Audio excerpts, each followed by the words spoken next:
Chamber Academy. So also from the survey and also from engagement with ODUACCIMA, some of these concepts that goes into the Chamber Academy are already being received. And at the same time, the interaction session after the report presentation will still be gathering more feedbacks and input from all of us so that it can go into what then forms the concept for the Chamber Academy. You are the ones that would also that will be giving us these areas, these aspects that these that the Chamber Academy that you want it to cover, because you are the ones who will be using the knowledge and the experience gathered from the program to your own chamber. So guardrail for effectiveness, I think this is just for ODUACCIMA and KVP. So the Secretariat, the ODUACCIMA Secretariat. So the ODUACCIMA Secretariat is will be working with the project. I don't want you to do it there. So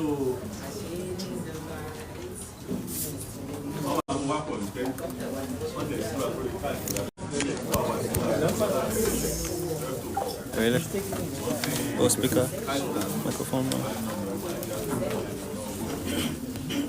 So ODUACCIMA Secretariat will be working with the KVP project. So in that regard, I want to mention earlier that we've seen the scope of what the project is doing with ODUACCIMA and its constituent chambers. So anything that is to be done should or will be coming in through ODUACCIMA, and they will be relayed to the project, and the project would also relay back in such communication order. So if there is any direct communication to the project, either Mr. Victor or myself, we may not be in any capacity to directly respond to it. So that is one of the key framework for the project, communication structure.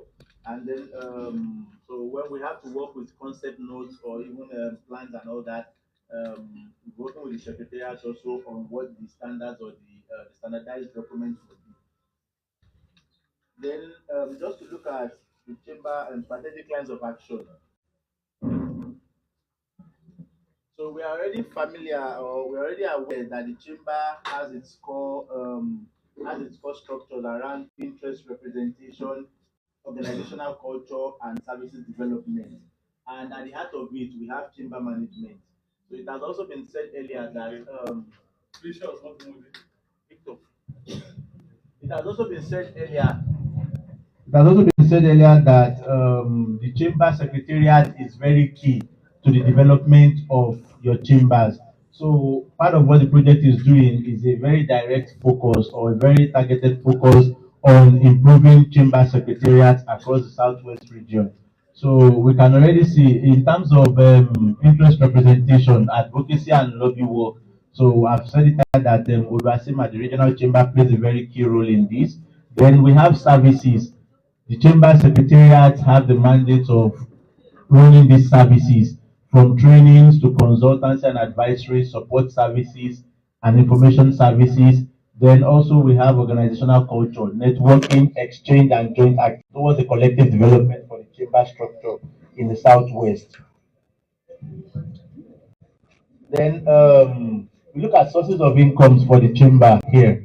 We are all aware that the chamber has several sources of income, and starting from membership fees. The next one is rent and investment for chambers with real estate properties, subsidies and donations, grants and corporation programs and services. And let us be realistic, the first four are not sustainable. Membership fees should probably just contribute between 30 to 40% of your total revenue. If your chambers major or main revenue is membership dues, that means your chamber is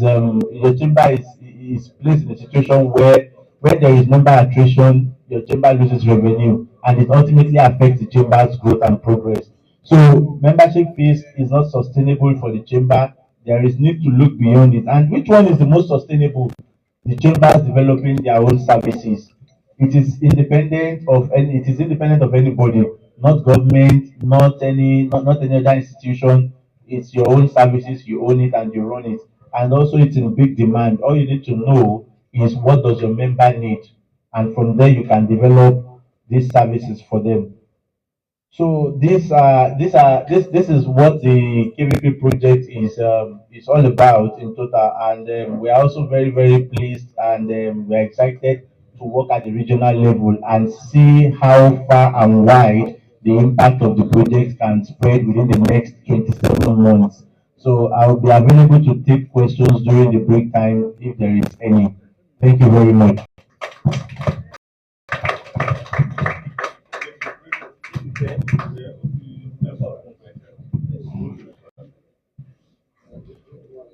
Thank you very much for the overview of KVP that you have done for us. And we hope that with this, we have been able to see where where we have started and where we are going with the KVP project.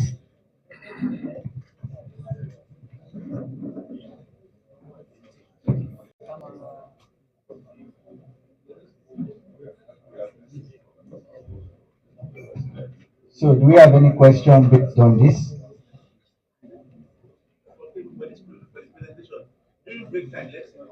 Okay, we shall do that during. Okay, all right. Thank you very much, sir. So, we'll be moving on to the second section. And we are now moving into modern chamber administration and governance, which will be led by Alhaji Marku, who is the Director General of Abeokuta Chamber of Commerce. So thank you very much as you come for the presentation, sir.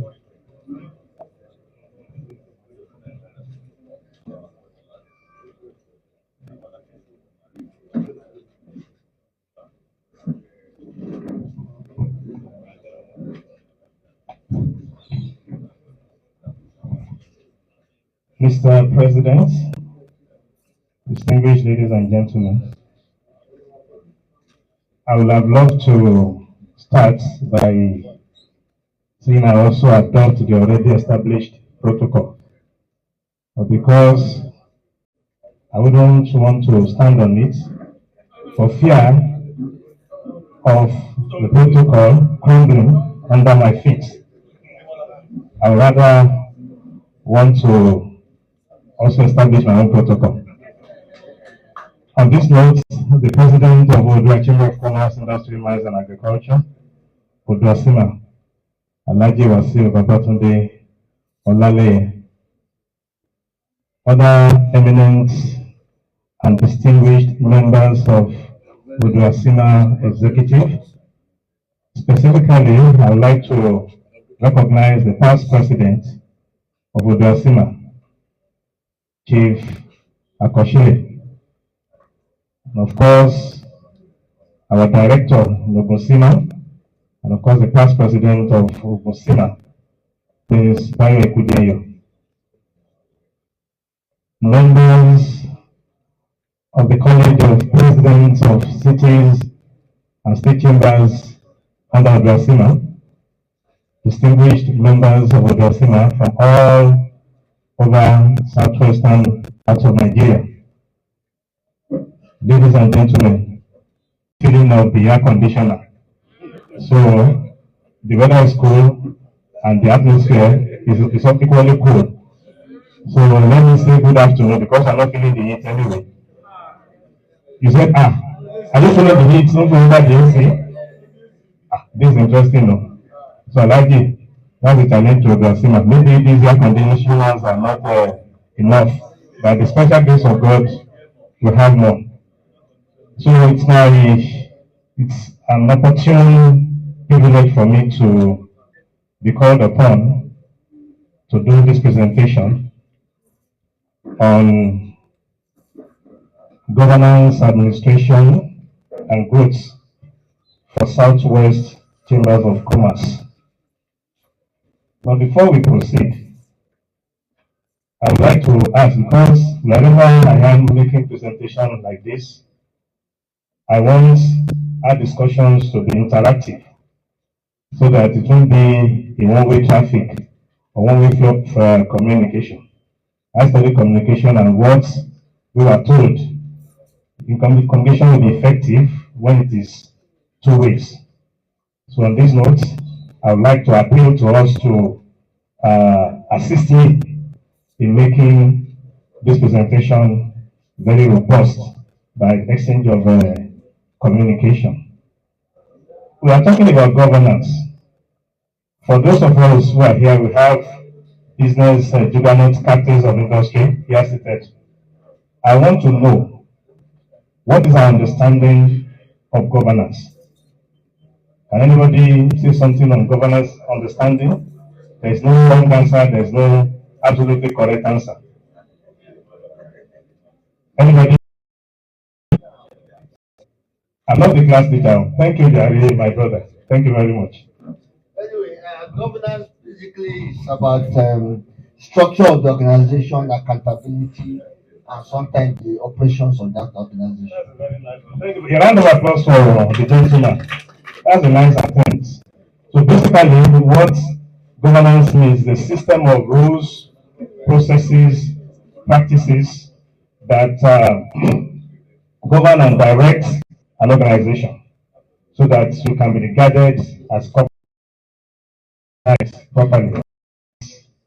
Good when you are talking about having a very formidable governance structure. And of course, it also speaks to building deals with SMEs, large corporations, big corporations, multinationals, and what have you. And of course, institutional partners, just like we're having with the KVP projects team, IHK, Giessen Friedberg Chamber of Commerce. And of course, it also assists in increased participation, meaning that by the time you have more members in your fold as a Chamber of Commerce, the revenue generation won't be a problem. You have more people paying their dues because of the fact that they are working, or the chamber is working on a very formidable, very strong governance structure. And of course, there'll be a lot of programs that we will have, just like ODUACCIMA is doing for us presently. The other activities within the chamber circle, which of course will also encourage members to give their chambers all that it requires for them to be over and above the edge. Then, of course, sector engagement. We have various sectors within the Chamber of Commerce and movements, talking about trade groups and what have you. Because of the fact that there are a lot of interaction, of course, sectors target the interest of their member. For instance, those in the agri sector.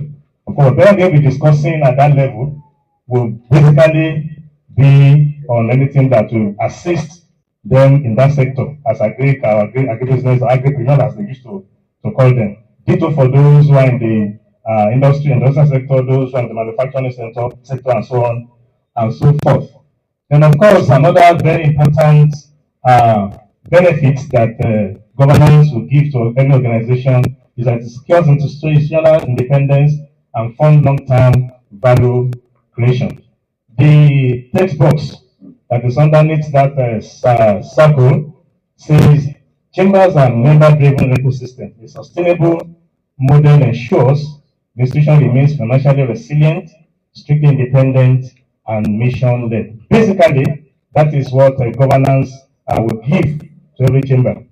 We're talking about members of the chamber, but at the time, you have something to work with in order to retain the interest and, of course, the participation of your members. That's where you can beat yourself and say, come on, you are doing fine as a Chamber of Commerce. Otherwise, I want me to check the way things are being on within the chamber. Next slide, please. Maybe I should read it from here. Then, of course, when we are talking about governance too, it has to be on three pillars. Institutional success relies on the synergy between three critical components. Number one, we mentioned the governance framework, the rule of the game. The rule of the game in the sense that we have to look at the composition of the board. For every chamber that worth its name, if a chamber doesn't have a board composition of board members, that is those who are decision makers, that they want providing the needed platform for members to actually perform their roles as members. Of course, that chamber cannot, we can't say that chamber is a good one. So for every chamber, there should be a board composition, which of course the first pillar that one has to consider when we're talking about governance structure within the Chamber of Commerce movement. Then administrative standard, that's the operating engine, and of course, that's our constituency. As we seated here, how many of our participants are administrative staff of the chamber, the chamber that we have from ODUACCIMA? Please let me see your hands. Just 2, 3, okay. Okay, but I think we should be more than this one. Okay. ODUACCIMA, don't you have staff? Are they not here? Because this, of course, we are still coming to the details of issues that concern administrative arm of the chamber, but that is the operating engine of the chamber and how the office works day to day. Even for the fact that we have an administrative arm of ODUACCIMA, all this that we are doing, maybe we wouldn't have been comfortable sitting here to have this engagement today. Then, of course, we have sustainability models, the financial for diversifying income beyond deals. We're still going to say more about this, but when we get to that point, I will expand the discussion. Let's move on. Next slide, please. Now, 6 dimensions define effective chamber governance. Number 1, like we mentioned earlier, is accountability. Establishing crystal clear authority matrices and reporting lines. So for any chamber, if there is no chain of reporting, of course, at every point in time when we have meetings or activities for the year, we're going to have an annual general meeting where the account of the year will be rendered to members so that they can know and see how they are faring in terms of activities, in terms of the financial standing. So it's very, very key. So this is the responsibility of the board or the executive arm of the chamber to ensure that they are accountable to their members, which is very important. Number 2 is transparency, committing to open decision-making processes and publicly accessible policy. So in taking decisions and formulating policy, there are a lot of processes that we have to follow, which of course will make whatever we are pushing forth, whether to our members or to the entire business community as a whole, make them worthwhile. And of course, such policies should be in the know of the public. It's not meant for, since it has to do with business and the economy of the society, everybody has to be in the know of it so that we can, of course, start to track part of the success of the chamber. The next one is integrity, enforcing strict conflict of interest control. Now we are looking at conflict of interest. For every chamber, we are still coming to it, there should be a provision. In every human relationship, there will be a time when issues will arise. And of course, there may be misunderstanding.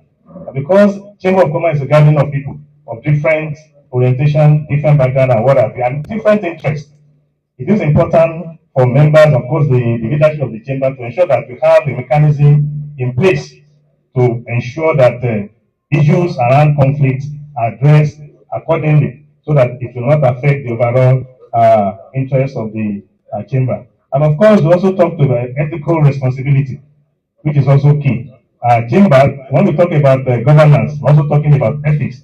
At national level, we have code of ethics that we observe that guides the operation and the activities and conduct of every member, and of course, the association as a whole. So it's very, very key. So integrity is a very important factor under and to ensure effective governance in the chamber. Then effectiveness, designing programs that directly reflect members' priority, tracked with hard metrics. You have to, there's a popular saying, you don't plan for people, you plan with people. At every point in time, when there's need for chamber to identify area of interest of their members, there should be a mechanism in place for them to determine it. The president spoke about survey the other time. You can use that method to gather, to generate information, data about what members want and what they need going forward in the dispensation, authentic dispensation within the chamber ecosystem. Then compliance, maintaining rigorous adherence to statutory laws and regulatory findings. Yes, we are the corporate citizen, like I mentioned earlier. We pay taxes on our businesses and as individuals, and the Chamber of Commerce is not excluded from this. not as a chamber because it's a non-governmental organization, non-profit-making organization, but the staff within the chamber should be tax responsible.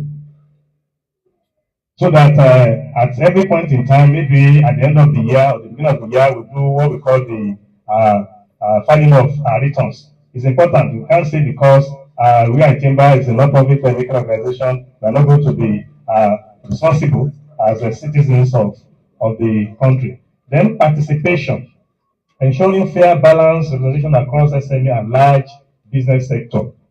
Recently, there was a joke that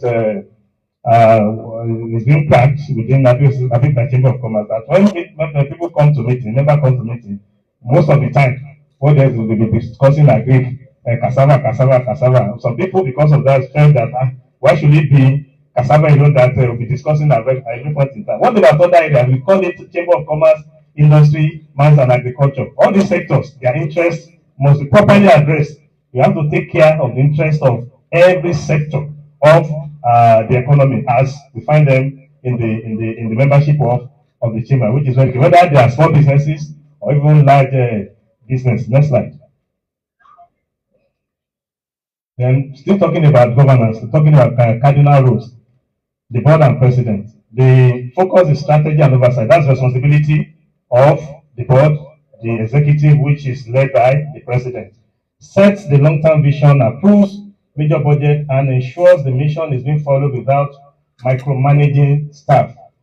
When we get to that point, we are still going to look at the structure, the organizational structure within the chamber.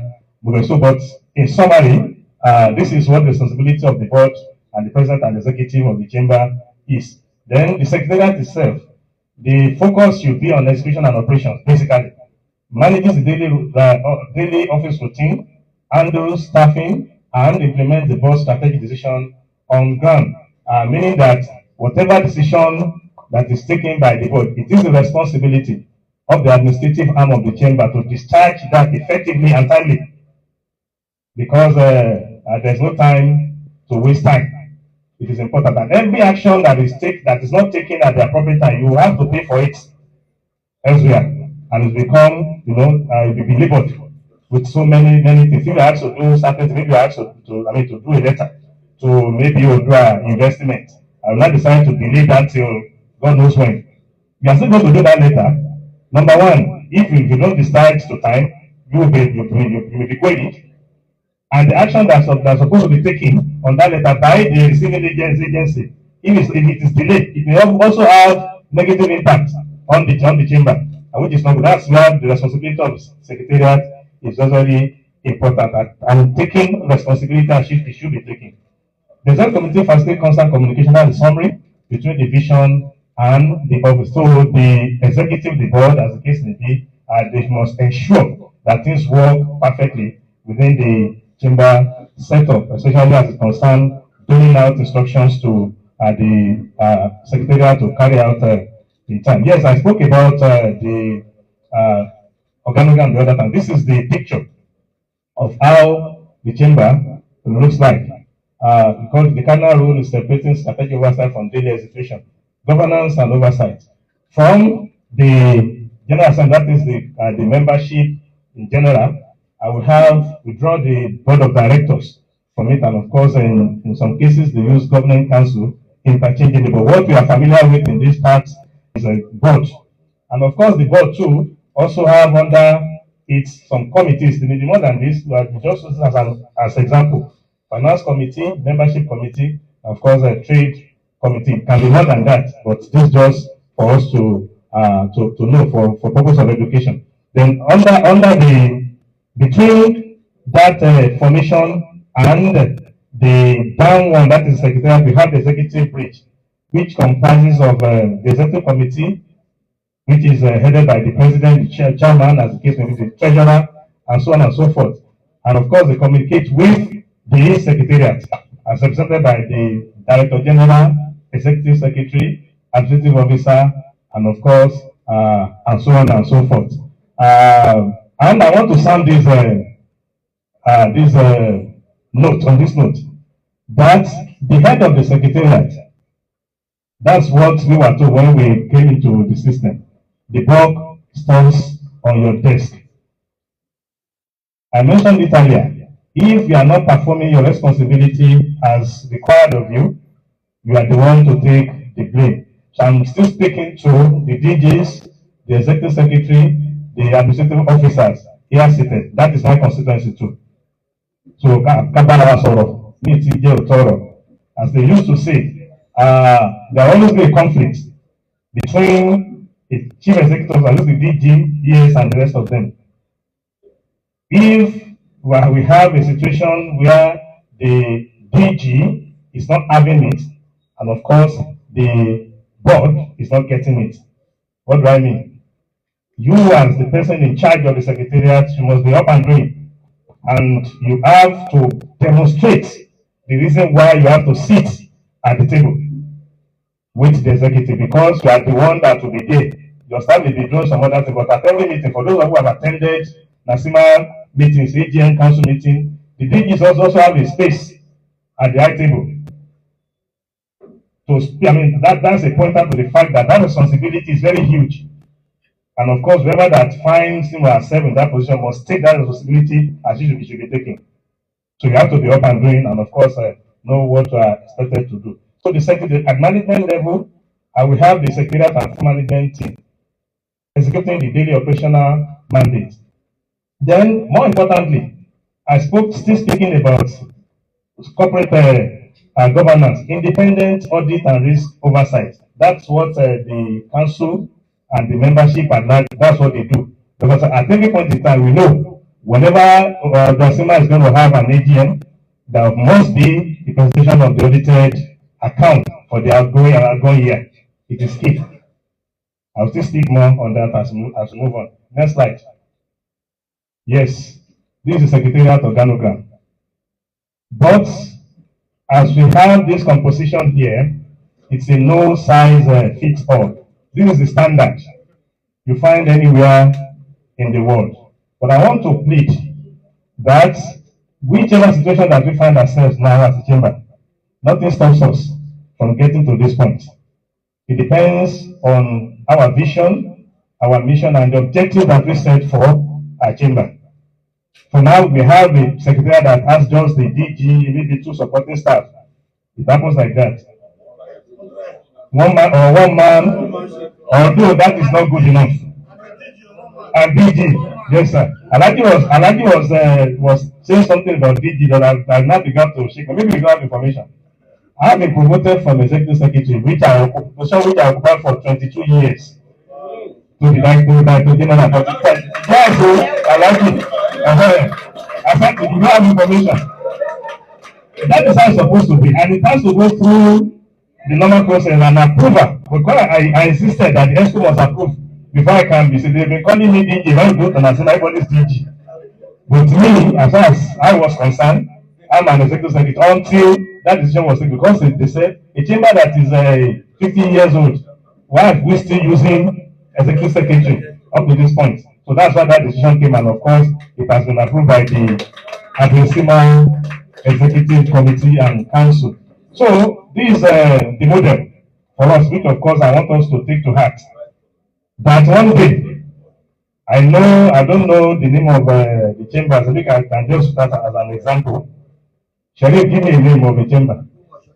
If I want to speak into the Open thank you that you claim it. One day, Open chamber can have this kind of structure in place. You are claiming it. Somebody said Otagbara too. Yes. Otagbara is on the track already.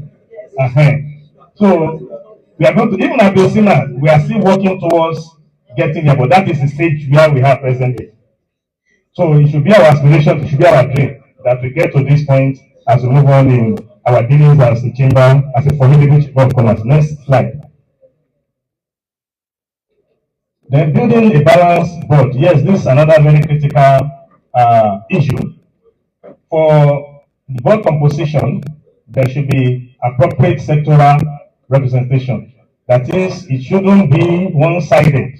As we have manufacturing sector, we have service sector, trade and agriculture, another sector, ICT, all of them. That should be how the board of every chamber should be composed. so that nobody will feel, no sector will feel excluded from the scheme of things. So it's very important. Then business side, balancing corporate influence with the agility of SMEs. The one that follows is the integrity shield, implementation of the conflict register. I mentioned the issue of conflict of interest the other time. What the sector of a chamber is to have what we call a conflict register, where the form of the logbook, where issues will be documented. The parties involved, the issue that entered into the conflict, the effort the chamber made to resolve it, and the outcome. So I'll be able to track, at the end of the year, I'll be able to track what the chamber has been able to do in order to resolve some of these conflicts. And mind you, one of the main reasons why Chamber of Commerce came into existence, it actually started in 1560 and 1599, when I said France. One of the major issues that came out that made some people have the idea, but they come up with the idea of having a chamber of commerce is the issue of trade dispute resolution. Other things talking about advocacy, talking about business, also they talking about those are the three major reasons. And number one is the issue of resolving a crisis, resolving trade conflicts among business owners. In fact, that's where it started. Next slide. The internal control and protection. Yes. We have three layers. Layer one, segregation. This is another very important area that we have to pay serious attention to. You can read from the slide, the requester of funds cannot be the approver or the recorder. To prevent what? Internal fraud and errors. Because in some situations we have chambers or associations whereby it is the president that will be the only signatory. He will determine what they are going to spend money on. I'll be the one to write the check. He'll be the one to approve the payment, write the check and take the check to the bank and cash the money to do whatever he wants to do. And you cannot be appropriating and repropriating at the same time. Your responsibility is defined. So when we are talking about internal control and protection within the chamber setup, it is important that we take note of this for every chamber, whether it's nascent, whether it's a body, whether it is established. And even when we are talking about Lagos Chamber, which is the mother of chambers in Nigeria today, of course they don't joke with things like that. They have the structure of the issue they are using, and that is the model for us anyway. And number two, internal audit, a regular internal checkup on processes to ensure we're having a formidable account section and what have you. But like I said, we'll get there one day by the grace of God. Then layer three, external audit. Annual financial reviews by reputable funds to drive absolute transparency for all people. I mentioned that earlier. It's very, very important. I cannot, since I joined the chamber in 2004, I cannot remember or recall at any point in time where the account of ODUACCIMA is not audited. In fact, it was when I was sent on an induction program at the Lagos Chamber of Commerce and NACIMA that I brought the idea of publishing the annual accounts to the chamber. And of course, when I came back, the president then, late Alhaji Wasiu took it up and said, oh, by the next stage, I'm going to have this. This is not what we've been doing in the past. The account to be audited, but they don't have it in a booklet form. In fact, I can produce the audited account of 2005 to date in ODUACCIMA. So I want, no matter the level, no matter the size of your chamber, I think this is very key. Because by the time you get to a point when you will need the intervention of international partners, just like we have, those are the kind of things that they will ask you to produce. If you don't have them, they will not be able to, because they will not see you, they will not judge you as a very strong corporate organization from that perspective. It's very, very important. If you've not been doing it, let us take that as part of what we are taking away from this session. The next slide, administrative standards, financial administration, enforcement budget, and monthly reconciliation. It's also very important because these are the things you are going to need, even for the audit that we just spoke about. You must have budgets at the beginning of the year, which of course will be trackable. At every point in time, you subject your budget to evaluation when there is need for you to do what they call budget supplementary, you can always do that, but if you're not there, you know what is your cost anyway, and you have to plan your budget according to what you have as your resources, financial resources. It's very key. Human resource management, clear organograms and job description for us have been presented one, as you saw the other time, is very important. And of course, apart from the organogram, every staff in the chamber must have their schedule of duty and responsibility.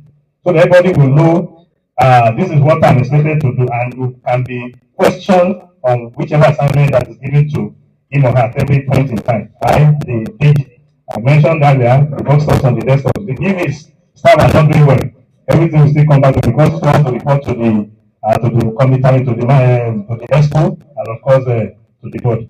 The record transferring from paper to share digital document repository. The world is moving, and we have to move with the current trend. So we have to work as much as possible, even as a single staff chamber. Nothing stops you from having your record digitalized. Because most of the transactions that we are doing currently, I can't remember the last time we collected dues, cash from our members. They do transfer and what have you. But it goes beyond that. The other things that we're expected to do, you can see that book management, document management, the use of computer software to store, track, control, and organize electronic documents to ensure they are accessible by authorized parties when required. The term overlaps with the concept of content management and is related to digital and management. It is often viewed as part of enterprise content management and records management system. So it's very key. Then for members too, their records should also be systematic in their collection. And of course, organization of information, including files, web content, documents, and so on and so forth. It is a dynamic combination of strategy, policies, procedures, and technology used to capture, manage, store, preserve, and deliver information supporting organizational operation through its life cycle. Next slide. Yes, still talking about administrative responsibility. Administrative efficiency directly drives the member's experience. When we are talking about membership attraction and membership retention, we have to look at this critically, and the role of the chamber or the secretariat of the chamber in this regard. Phase one is the 4 phases. Phase one is about onboarding. What that means is that when member comes in, or potential members, when they come into the chamber to register as your member, the secretariat has the responsibility, that's the action to be taken, which is that action, of course, must be governed by published service charter, meaning that there should be a document in place which guides how members will be brought into the chamber, what is the expectation of the secretariat, and so on and so forth. Then categorization of membership is also key. You should be able to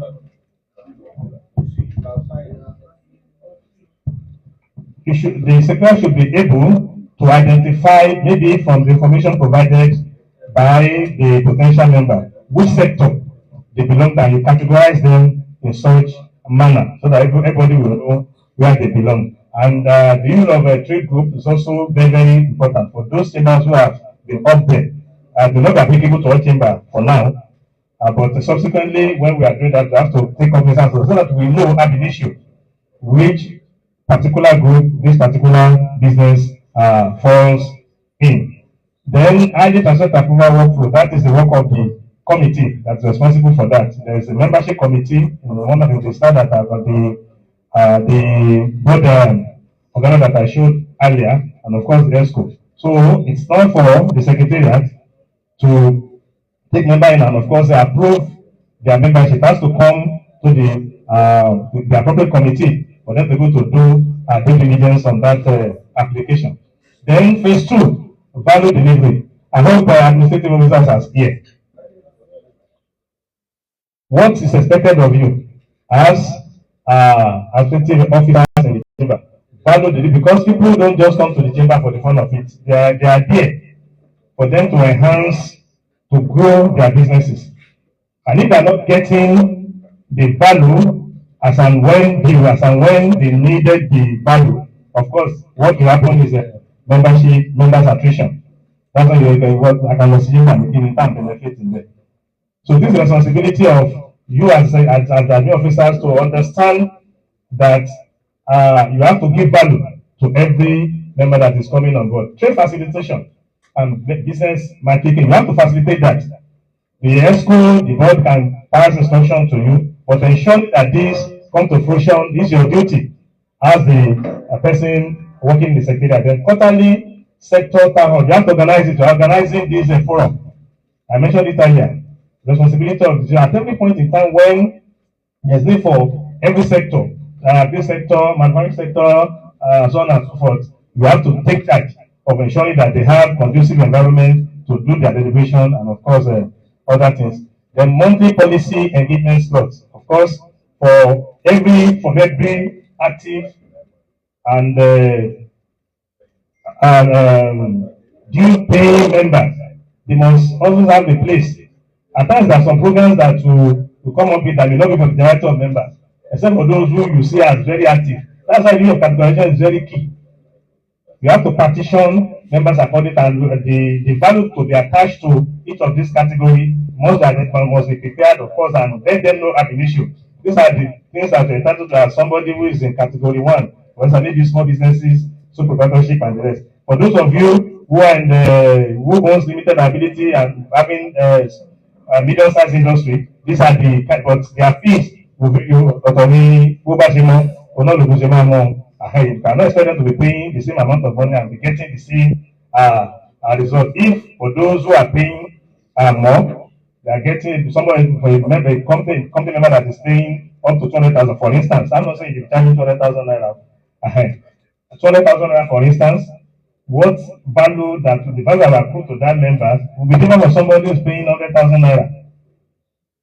So, but gradually we'll get there. If what you can still afford now is to pull everybody together, but have it in mind that in future you'll be able to partition the categories of members and of course the values that were put to each of them.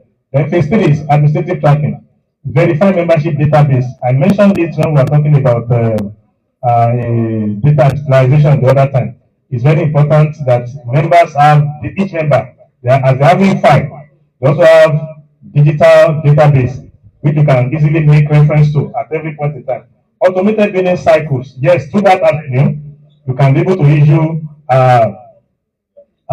bills to members for them to know. In the last phase of the KVP, there's something we did on the membership management system. This is what is addressing. We are still trying to find ways to deploy it effectively so that members will be able to benefit, family chambers will be able to benefit, in order to benefit their members. Then sector classification and renewal tracking, I mentioned that earlier.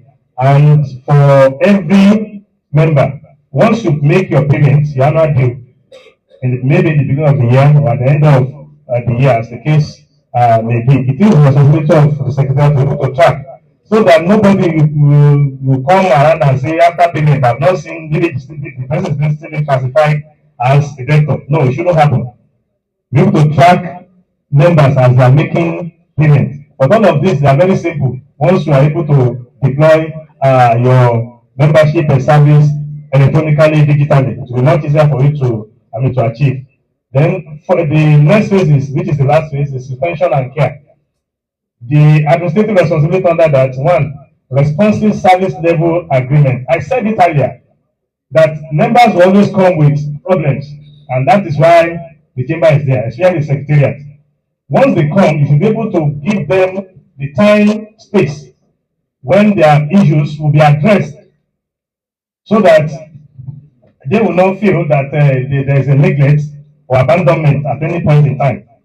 You should be able to give them the approval, okay, this issue that you brought, or people can even attend. At times when I receive calls from members that we need also, I will quickly think, okay, if you don't have that solution within the chamber setup, I will make contacts where they can feed them back. Recently, there was this issue that one of our members had concerning an information that we got from one of our platforms. We call it ODUACCIMA adverts and services platform, something like that. There was a flyer posted on that platform advertising MFI, Microfinance Institution Solution, MFB Solution. And when that man saw it, but when I saw it on the platform, he quickly get in touch with those who were in charge. Of course, they got talking. I was not aware when all of this was going. So they got to the point where a contract was entered into, and payment was made, and so on and so forth. But between the time the job was expected to be delivered, and now it's like the person who took the contract was it the 14 or Kote Japa? There was a communication gap. So, and when they called me and told me what happened, and I always spent like 50,000 naira. When they told me, and I began to look who actually posted that, because I wanted to start from the point of the person who posted that information. Incidentally, the person that posted is not in Nigeria. Immediately when I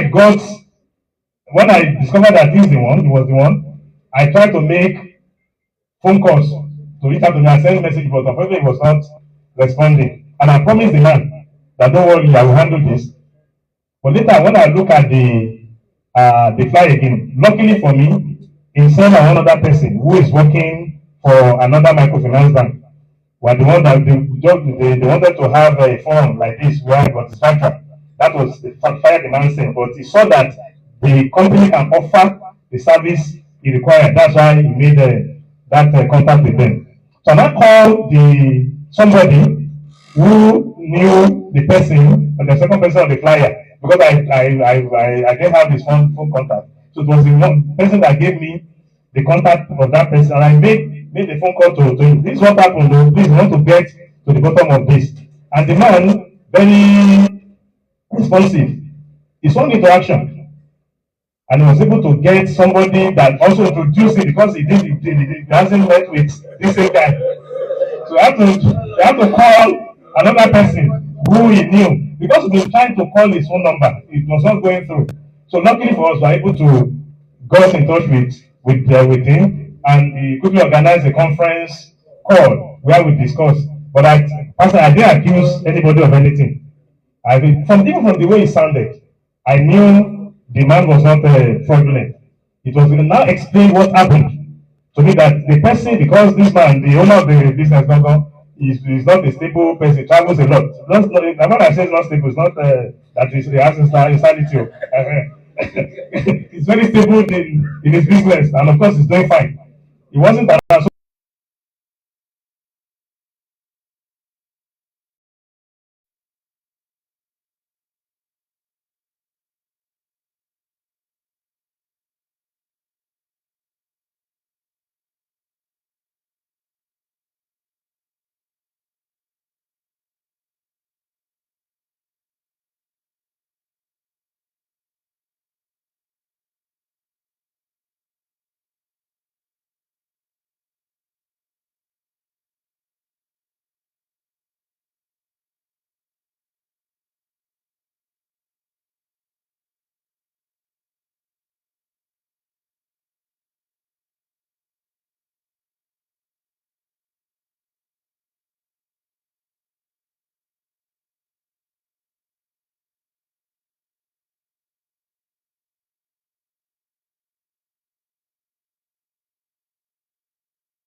I am not supposed to, I'm the president. I am not supposed to be coming around and sitting with you at all times. What I'm doing is that the chamber is on the right footing. And once that is done, my job is done. It is the responsibility of you as the executive secretary to ensure that this secretariat deliver services value to members. That's what they used to tell me. And I hold on to that thing from 2004 till date. So then we must have a watchword. I'm talking about Associate Secretary, the ES, DG, all partner nomenclatures. Thank you. So the responsibility is very clear. So, mentorship, guide them, and that's why we must have people who have professional specialization as staff of the chamber. It's very important. But if we haven't done them yet, I haven't mentioned it's a gradual thing. By the time our chamber grows to that level, you must identify role and give that role to those who are qualified to do it. Otherwise, you having I will take the secretariat to affect the progress of the chamber. There are a lot of opportunities here and there that the chamber's secretariat here must be on ground to monitor events. You have platform, national platform for the president. I'm sure. I wouldn't know for chambers that are just upcoming whether as having their president on the cabinet as secretariat staff is also present there. Because I know for me, and they have been there, we used to see information from Chief Akoshile, Prince Ikuteya, so on and so forth. Information that I feel I need for members, I will quickly copy and post to them. And they also say you will also be receiving information from the internet. But please, information that you cannot verify. Hey, don't send such information to your members in Nigeria or the bilateral chambers about. Yes, that one I'm sure that I can post that to anything that's short of that. Please run away, so that you don't land yourself into problems. So that is very important. Next slide. Mr. Relief. Thank you. Institutional sustainability requires a balanced three-part equation. Please, I want us to be attentive.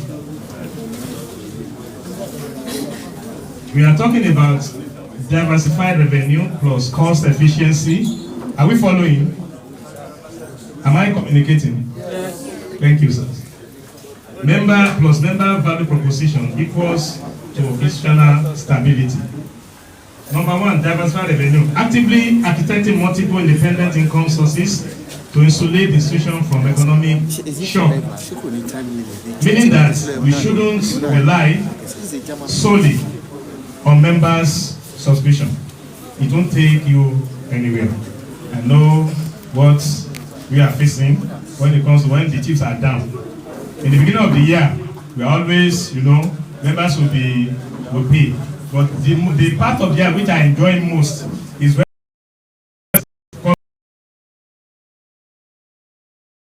Lagos Chamber of Commerce thing for annual reports. We used to publish the names of somebody that didn't bring the copy. We publish the names of all members in according to their performances, both financial performance and of course their active participation in chambers activity. So the name will be listed: active, inactive, fairly active. So if you pay your due and you are attending our programs, you are an active member. If you are paying your dues and we are not seeing you fairly active. If you are coming and you are not paying fairly active. If you are not paying your dues and you are not coming inactive, that is it. So members will not want to see those who are fairly active. They will say, I don't want to be listed as fairly active. So they will be eager to make their payment. And those who have been paying all along, they are always the one to pay. In fact, at times somebody pay in arrears, in advance. They pay in advance. we have members who pay 2 years, 3 years in advance and won't bother them. So for that 3 years, they'll be what? Active members. Sir? Don't come. No, they will come. That's what I'm saying. I know they will come. They will come. I'm talking about those who are coming and are paying. So we see them as being very committed to the chamber. And these are the people, when there's need for us to make referral, because we only suppose in there. Any tó ń ṣe ojúṣe ẹ̀ déédéé nínú ẹgbẹ́, òun náà la máa tọ́ka sí pé náà wọ́n ti pé ẹ̀ka ẹ pé Chief Lágbájá ẹ pé Tàmẹ̀dù. 5 minutes.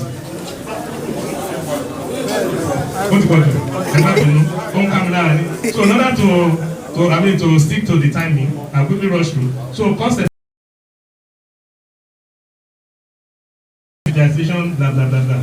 The member value proposition continuously strengthen tangible service to drastically reduce churn and justify a structure. So value proposition is very key. We mentioned that previously to avoid what? Members attrition. And what that gives you is institutional sustainability. Next slide quickly. Okay, it's there.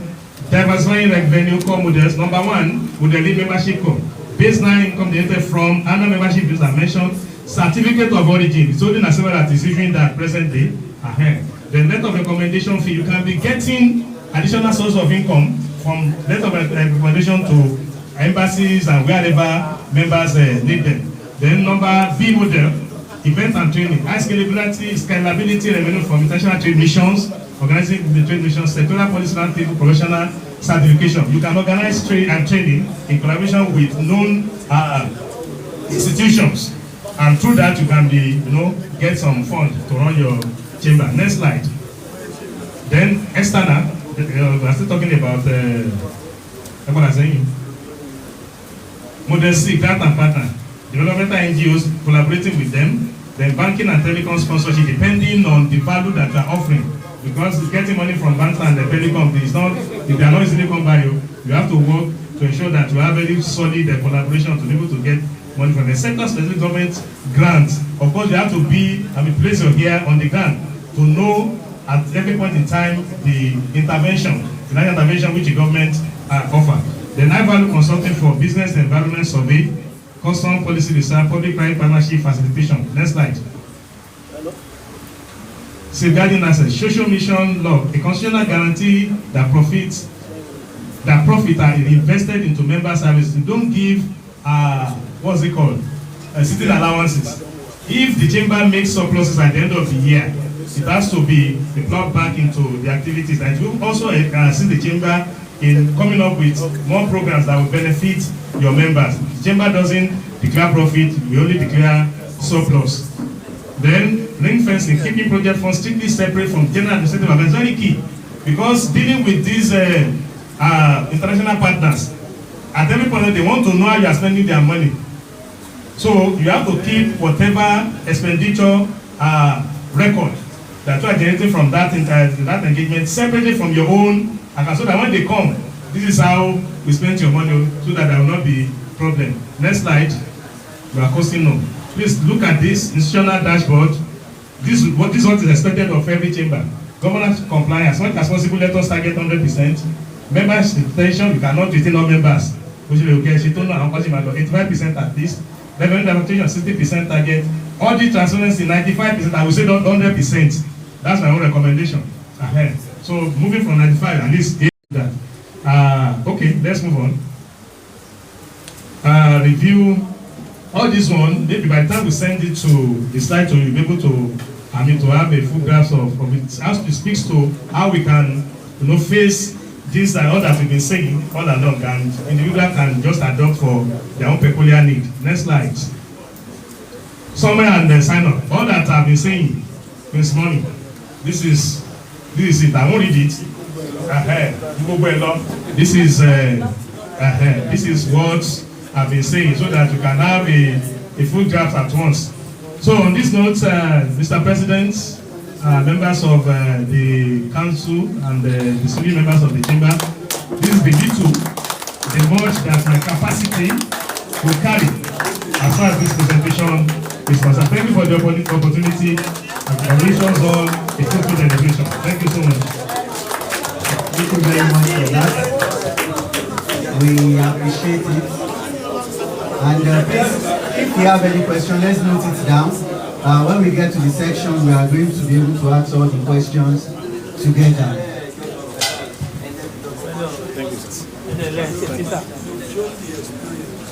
You say you are not a teacher. I was born by teachers.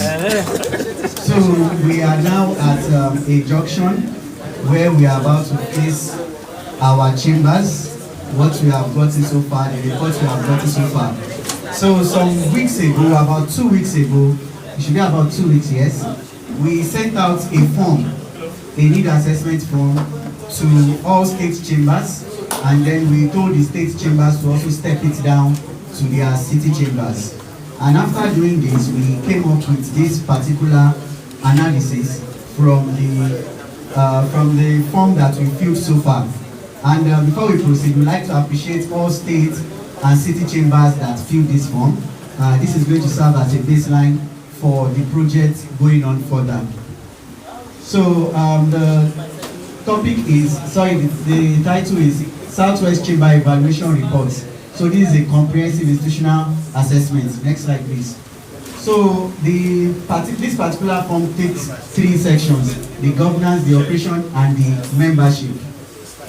So we are looking at the demography. So far, 29 chambers participated in this particular Southwest need assessment that we did. Out of these 25, we had 20. Out of these 29, we had 25 city chambers that filled the form, and we have 4 city chambers, 4 state chambers that filled it. Though we got one last today, but it has already been done. We got one this morning, but it has already been done as at yesterday. So next slide, please. So these are the results from the states that filled. We have 7 chambers from Oyo that filled. We have 6 from Ondo. We had 4 from Ogun. We had 4 from Osun, and 3 from Ekiti, and 1 from Lagos State. Next slide. Next slide.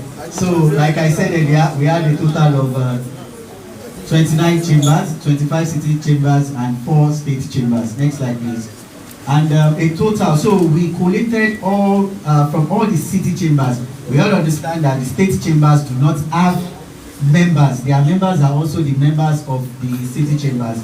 So we collated all the membership we have gotten from all the 25 city chambers, which resulted in 1,553 members from all the 25 city chambers we are able to get. So this shows us that we have this total number as members across at least this number. Yes, at least, because like we said, the whole total number of chambers we have in the Southwest region is about 37 chambers. So we said only 29 filled. So if you do the calculation, we know that we still have about 8 left that didn't fill. So even if they fill, I'm sure we will be running to close to over 2,000 possibly. With Lagos chamber over 3,000. With Lagos chamber itself having 3,000, so that's about 5,000 plus. Yeah. So we did the survey, and we had members that we have city and state chambers that said that 82% said they have their CAC registration. And the question is, can we produce this registration certificate from CAC? That's a question for us to ask ourselves, because when the time comes, we might need to produce this particular certificate, documents. Thank you very much, sir. So we had 17 that said they are not yet fully registered. 17% are not fully registered, and we are just using this to also beckon. If there is any challenges that they are having towards registration, they can easily reach out to the Secretariat, and they will be guiding them on how to register their chambers. So the next one is the executive oversight. So 96% said that they have a functioning executive committee, just like the BOD, the ESCOs. They said they have functioning ESCOs. Now they said that averagely, this is averagely, comparing all the OCT and state chambers together, that they meet at least, averagely of 6.2 times. That's averaging for all the that means that if we combine all the OCT chambers together, we still meet about 6 times, or let's say 6.2 times a year. And the least chamber that said they have this kind of meeting said they have the executive meeting 2 times minimum That was what one city chamber said. And the highest said that 18 meetings for the executive is being held per year. And 18, yes. Now, thank you very much. I was, yes, when we were doing this also, that was how we also reacted while we were compiling it. Now, the question now says, in that particular fund is, can they produce the minutes? That's the question. And we just need to ask ourselves this. So, if we can't produce this minute, it means that we know what it means. So, next slide, please. So, we also asked that, you know, when we look at the chambers, and if we look at a model which ODUACCIMA has also set down for us, and we were able to come last year to review, to talk about it in a stakeholders engagement forum. So ODUACCIMA has a 5-year strategic plan. So we also replicated it as do the city chambers and state chambers. Do they have these strategic plans also? So we had about 62.1% said they have they are operating with a strategic plan. If we don't have, this is why the KVP team is also here. So we are going to be, the partnership is also here for us to be able to learn how to do some of these things so that we'll be able to have this particular strategic document, as it is very important for functioning of the chambers of commerce. So institutional vulnerability, over 37% of chambers are operating without a formal long-term framework. What do we mean formal? That it is documented, we can see it, we can produce it. Some have, but it is not documented. Please, let's document it. Then we have 18.8% of chambers that lack an approved constitution, governance charter, or a clearly defined secretariat role. Now, we have already identified this. The question is, some people feel that they have. Can they produce it when we ask? Is it readily available? Can we produce this constitution? Some of it to use bylaw. It may not necessarily be that the word constitution, it may be a bylaw. Can we produce it? Next slide, please. So we're talking about governance now, and we did a self-rating that they should rate themselves. You know, we cannot go to our chambers. You are the one that know what is happening in your chambers. So we asked them to rate themselves, and then we had 48% that said yes, they were normal, yes, they were doing well. We had 34.5 that are weak, and then we had 17.5 that are others. And this was what we were getting from the self-rating. Next slide, please. Then we go to the secretariat and professional. So professionalism. Now, averagely, what this means is that it is averagely. This is not what applies to all city chambers or state chambers. That we have 2 staffs averagely, which is not so good based on the training they just gave us now. We know that this is not very good. That are full-time members of the chamber. Full-time staff. And yes, staffs. Oh, thank you very much. Members of staffs. And this shows that this is going to affect us even when it comes to membership service and even revenue generation. It's going to affect that particular part. Next slide, please. So physical infrastructure. Yes. We have 44.8% that said yes, they have a permanent office. We have 31% that said they have rented office. We have 6.9 that said they don't have any physical office. We have 17.3 that said they have a shared office space that they share with maybe it's a city chamber or maybe with somebody, you understand, we are sharing it together. And this just shows the implication of what it means. You know, it shows those that have permanent office, shows that there is high visibility of stability. Yes, people can easily locate them anytime they need them, and visibility is strong. We have those that are rented. Yes, the operational overhead, there is operational overhead risk. We have those that don't even have it, so that means that there is low professional presence. And we have those that they said they shared, which varies. Next slide, please. So we move to SOPs. This is a standard operating procedure. And we noticed that 55.2% said they have a documented SOPs. Now, it is good that we are filling this document, but let's remember, can we produce this document? That is the most important thing for us. Can we produce? If we can't produce it, that is why we are here. Yes, we understand. And what is, don't worry, we'll still get to the analysis to talk better about it. This is not the period to talk about it here. So we have 44.8% that said they lack this operational guideline. And that is why this collaboration is here. We are going to be looking at how every city chamber can have a documented SOPs going on further. Then high reliance on individual knowledge rather than institutional system. That is when there is no formal, you know, when there is formal, they know that this is the step to do before we can do this. This is the step we need to do. So, and this means that most of these city chambers that don't have these things are only relying on their individual knowledge. And let us understand that when the secretariat staff leaves, maybe for one reason or the other, maybe the DG decides to, even when my own system, there's no system that is a personal system in the Chamber of Commerce. There is a standard which is operational anywhere in the world. Next slide, please.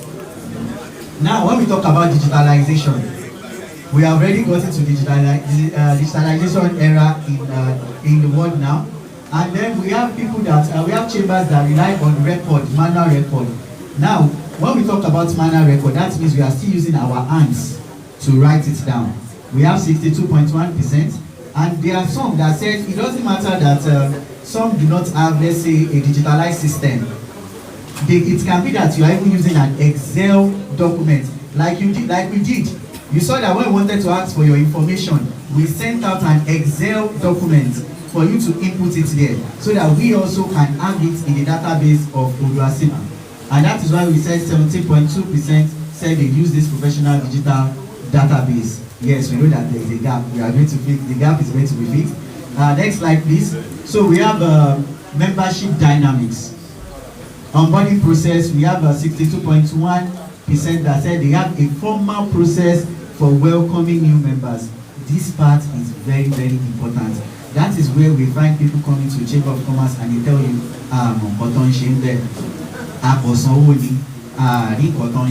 it happens. It is everywhere. It is everywhere. We shouldn't deny this. And then we have 72 average membership that's registered. Lowest member is 10 members per year. And then the highest, sorry, for the membership of the city chamber. And then we have 385 members. That is the highest city chamber that has the highest membership, which is 385 members. Next slide, please. Then we have the core service portfolio. This aspect is what the Chamber of Commerce is expected to be doing. Advocacy. We notice that this is common across the Chamber of Commerce. Training and capacity building for local business. These are something we should be doing. Whether we like it or not, what we are having here is also serving as a training and capacity building, which we should encourage even during our meetings.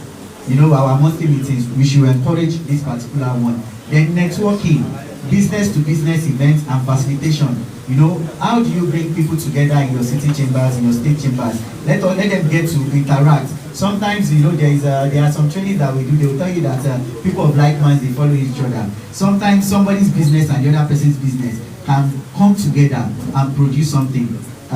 This is not a training, this is actually a report. So the next one is a trade facilitation and advisory service. Last year, we saw that ODUACCIMA also facilitated a trade going to the southwest. They went to Benin Republic, Togo, and Ghana. We should be doing all these trade facilities. It may even be internal. It doesn't necessarily mean that we need to go. It may even be from one city chamber to another city chamber in the same state, as long as you are facilitating trade among each other. Next slide, please. Then we looked at performance. Most of the documents, we did a self-assessment, like I said. So overall self-assessment, they said 51.7% at the functional level, 31% at emerging level, and then 17.3% at struggling. They are struggling. Next slide, please. Then financial management. Next slide. Now, this part is talking about, do we have an audited report? How many of us does their AGM and they produce a report? There's always a booklet that is always being shared during annual general meeting. Do we produce all these documents? This is the part we have. So 78 said they carry out independent audits. 38 said they do a published annual report. 62% said they do not even publish at all. And this has implication. That is why we say we are looking for partners. We don't get partners. That is why the government will talk to us that they want to collaborate with us, and they come to meet us. We can't produce any documents. They will say that no. These are not the kind of people we want to work with. Next, 62%. It's the same. Okay, it's the same. Okay, right. Thank you, sir. So when we talk about revenue generation, the Chamber of Commerce is supposed to be generating revenue in several ways. But when we carried out this particular survey, we saw that the strength of the chamber is majorly on membership dues, which has to do with 28 chambers have membership due. So that means that, like I said before, when the member says that Rinkoti and so on, we know that no one chamber here. That is why we say so. We see some chamber, they cannot even do a successful meeting because there is no even because there's something can toro kobo katefi some perfect bottle water nearly but our members of that is on. So the other one said they get corporate sponsorship. That is from 6 chambers of commerce, and very few, I think next to none, said they even get government subvention. And this shows that we are dependent too much on membership dues. We should not be so. Next slide, please. Now, when we talk about paper finance problem, annual budgets, only 12 chambers operate with a formal annual budget. Every chamber is supposed to have an annual budget that is going to guide you. You want to pay salary, you already know what you are looking for. That is when it is easier for you to even go and look for the money you need to make sure your chamber functions. A mere 5 chamber possesses a financial control manual. How do we process our money out from the chamber? Digital payments, I think they mentioned it also in our training area. We have 76% have moved away from cash payments. By now, for transparency, we shouldn't even be collecting cash. For transparency, they should be paying directly to the organizations. Even, we are now in the new tax law now. How do they even know that? How do they want to know that they are even paying for a particular BMO? So this is why this is very important. Then we have staffs are managing tax rather than delivering results. It happens if we do not lie to ourselves. This is another slide. It's another slide. Okay, all right, sir. Thank you very much. Next slide, please. Yeah, this is another slide. Oh, it's right now another slide. Thank you very much. So this is role versus results. So we looked at the performing report paradox. So 69% says staff roles are clearly defined. This is something that happens so frequently. That is why you see staffs that when they come, they are sleeping. When they do not have anything to do. They don't have. Normally, a staff should come and they do have what they want to do for the year. For the month. Do we even have a reporting system? When we go to our chambers, can we even call our staff to tell us to produce the reports of what they have done for the month? We need to look into that. 72% say they do not produce annual management performance reports. You need to look into, are your staffs even performing? You need to look into this. Then that is why we say that with this report, we see that staffs are only managing tasks rather than delivering results. It's when you come today, you go by the machine, what is it? You go by this, so there is no clear direction of how they want to deliver results. Next slide, sir. Then we have the KPI. 69% chambers with no management KPI.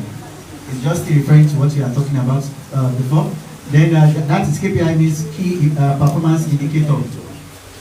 Institutionalization stagnation. Without KPI, Secretariat cannot objectively measure progress. That is why we can't measure some of this progress. 55% of chambers provide zero capacity development. See, no matter how small, it may even be part of our staff, our chamber members.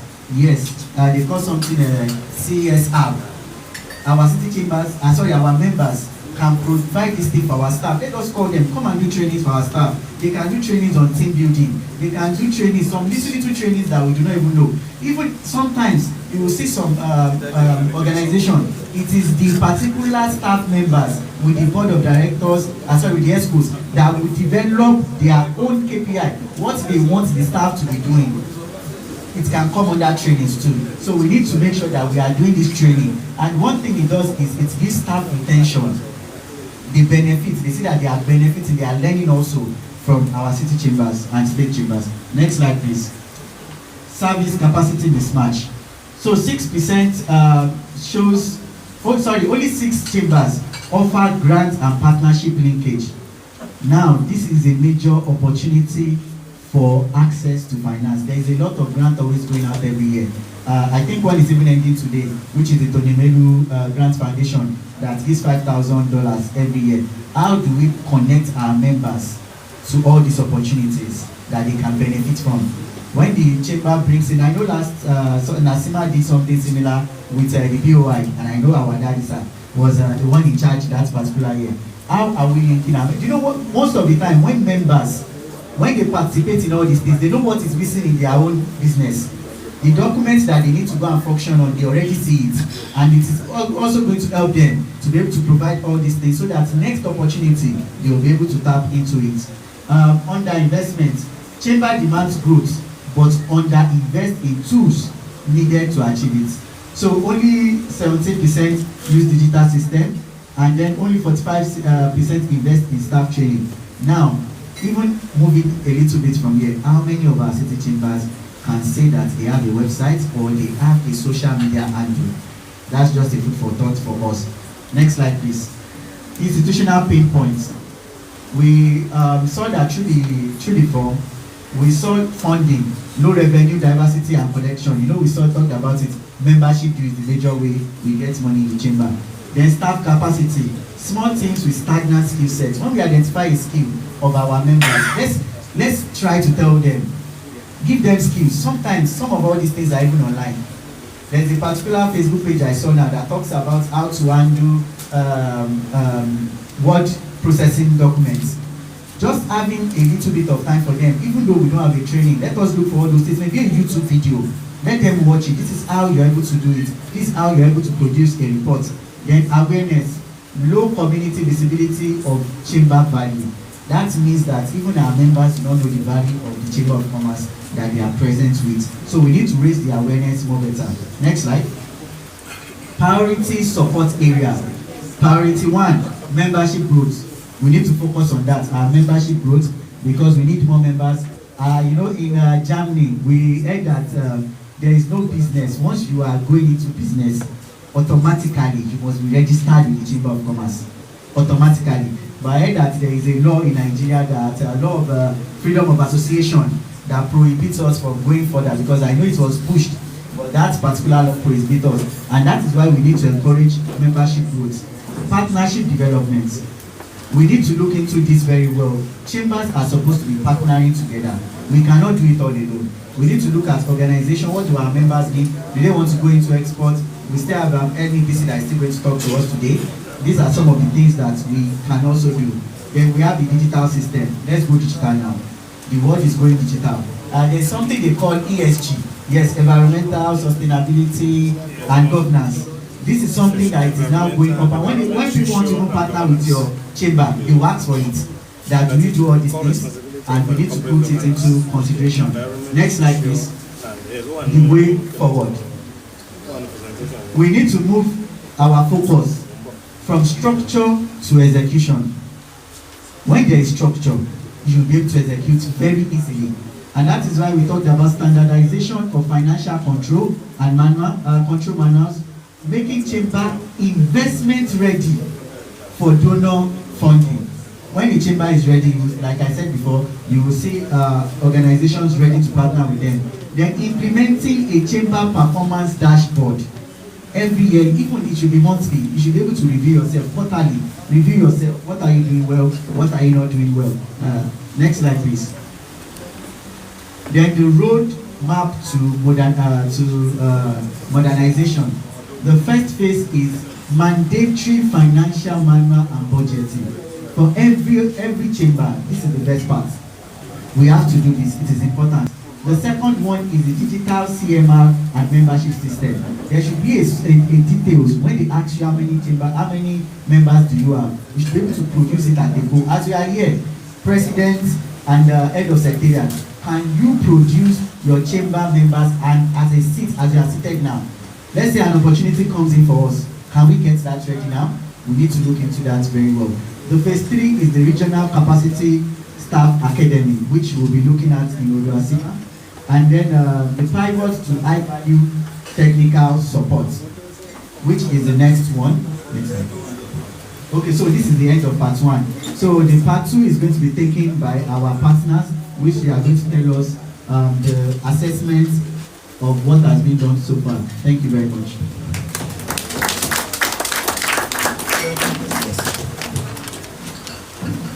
Yeah, thank you very much, Mr. Ibe.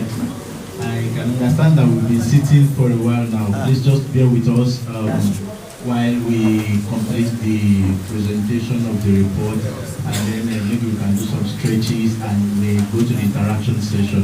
So we can already see from the presentation, this is based on the responses provided by the 24 city chambers that responded, and so 25 city chambers that responded and 4 state chambers.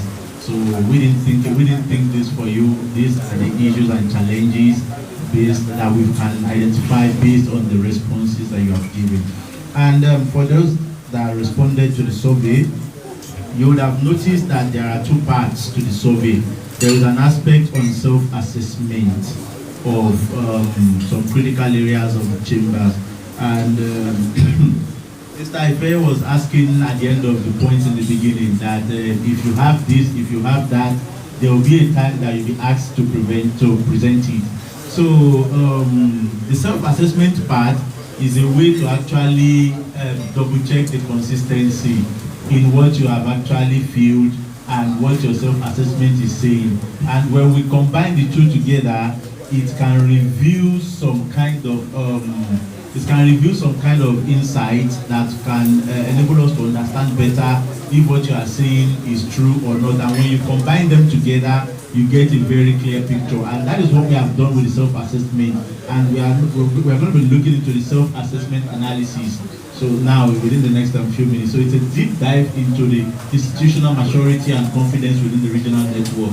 So we are looking at our collective psyche now, analyzing how the regional chamber perceive their own strengths and vulnerabilities across 4 critical dimensions. The first one is, so when we're talking about defining maturity, the assessment framework, the self-assessment cuts across 4 areas: governance, board oversight and succession, secretariat, professionalism and systems, advocacy, policy influence and training, then performance, overall maturity level. So the first one is on governance analysis. So it appears that our respondents demonstrate what's called a cautious middle. So chambers demonstrate a high level of self-awareness. So which means the respondent chambers, so they demonstrated a high level of self-awareness regarding the governance gaps that they have. And only a small minority claims a very high maturity level. So we can already see here that 48% of the respondents says, well, our situation is just normal when we rank ourselves on governance, and 37% were like, almost 38% were like, no, we are very weak in this aspect. And you can already see this forms insight into where the regional chamber and the KVP project can start activities from governance. So this is an example. And what are the governance gaps here? The first one is governance deficit. Identified mismatch between on-paper structures and actual board activities. So it's one thing to even have the constitution, it's one thing to have the bylaw and policy, and it's one thing to actually implement these things. So for anybody who is familiar with the survey, you can also see that you were even asked, how many times have you done AGM within the last 4 years?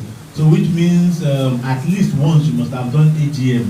So there are some chambers who said we haven't really done one since that time, and so that is this is an example of where governance deficit is reflected. So the next one is succession gaps, lack of clear pathways for leadership transition and board renewal. So this is also based on what the self-assessment reveals when you combine it with the other part of the survey which has been presented earlier.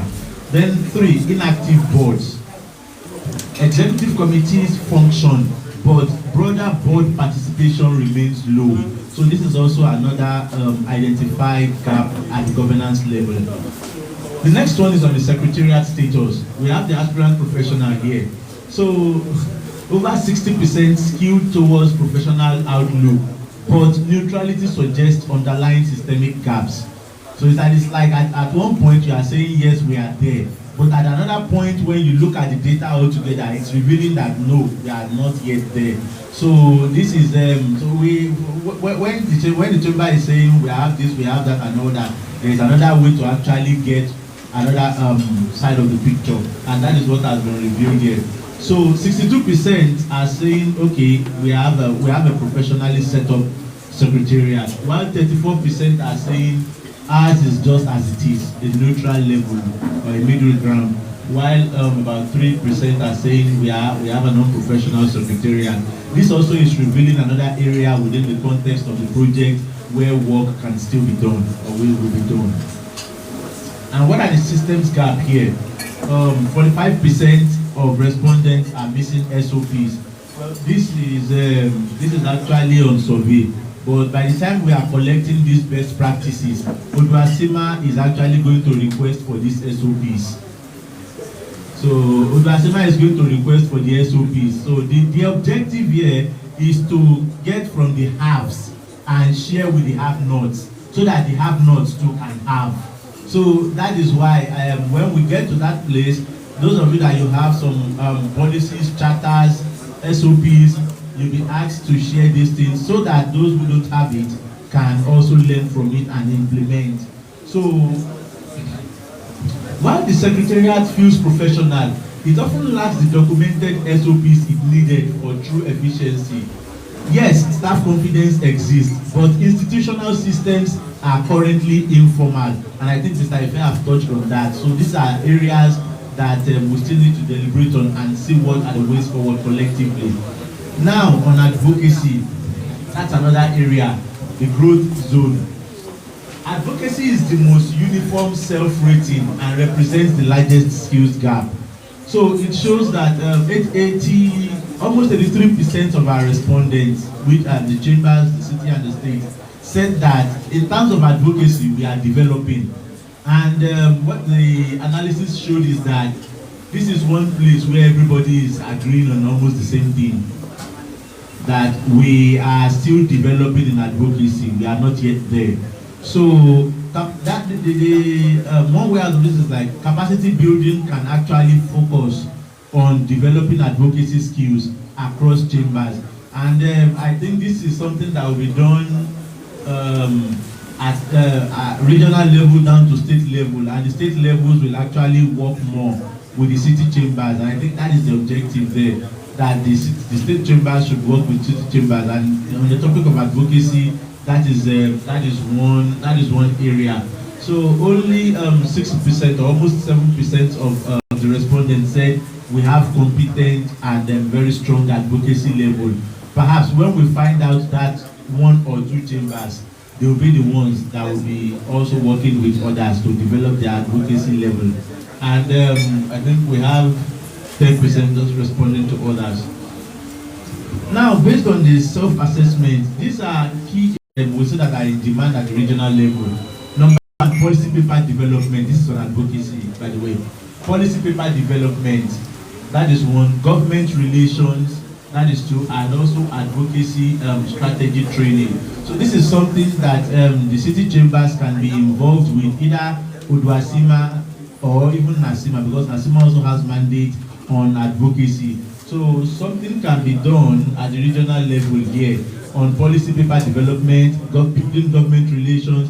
We will probably find out that some states have more or closer, some state chambers have closer working relationships with their governments than some states. So this is an area where we can sit together and learn from one another. And lastly, advocacy strategy training. So you can never have enough of training, and I think it's already been revealed that there is more work to be done on the advocacy level.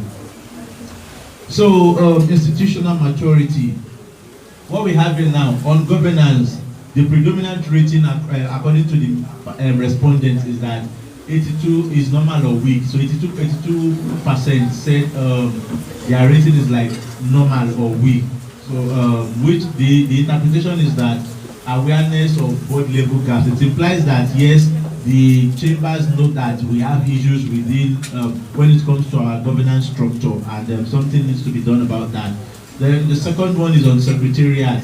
The answer is like, yeah, we have somehow professional secretariats in the southwestern region. Informal systems, despite staff confidence. So there is need to put more formality into the chamber secretariat system in the southwest. Then on advocacy, it's developing. This is the biggest regional skills gap. So how they are advocating for a massive boost on advocacy at the chamber levels here in the southwest. And in terms of the overall rating, 82% or almost 83% believe that their chamber is just at the functional or emerging level. So I think there are about 4 categories to these things. One is nascent, one is emerging, another one is functional, and then I think the last one is matured. So this functional and emerging is like level 2 and level 3 on a 5-point scale. So which means there is still work to be done. And the interpretation is that the chambers in the southwest are ready for structured upgrading. Yeah, so what the self-assessment reveals is that the chambers are being honest about their own limitations. And this is a positive indicator for growth.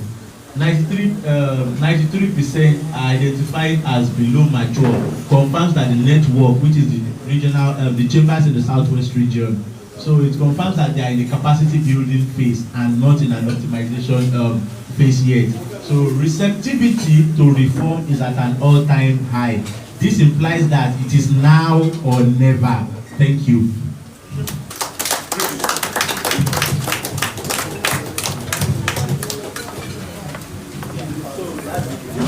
Thank you very much.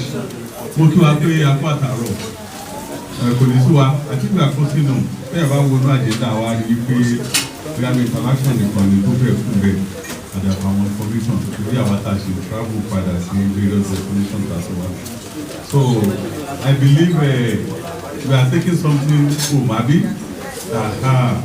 So thank you very much. Let me quickly appreciate some people in two back here. Number one on the list, so this hello, President Oyobelawo. Tí wọ́n ní ooru mú bí báyìí. Quickly order for 2 fans. Eléyìí àti eléyìí. Wọ́n lè ṣe àwọn fún wa. Wọ́n ní 200,000 ọ̀rọ̀ àwọn ènìyàn. If I'm not mistaken, wọ́n lè ti di wá tó ti bẹ̀rẹ̀ iṣẹ́. Ó wá jẹ́ kí rántí spirit ń ta bẹ̀rẹ̀ lójú àsímà. Ìbákọ̀sílẹ̀ was there. Today we receive Barrister Adeloye and Prince Kayode Adetokunbo.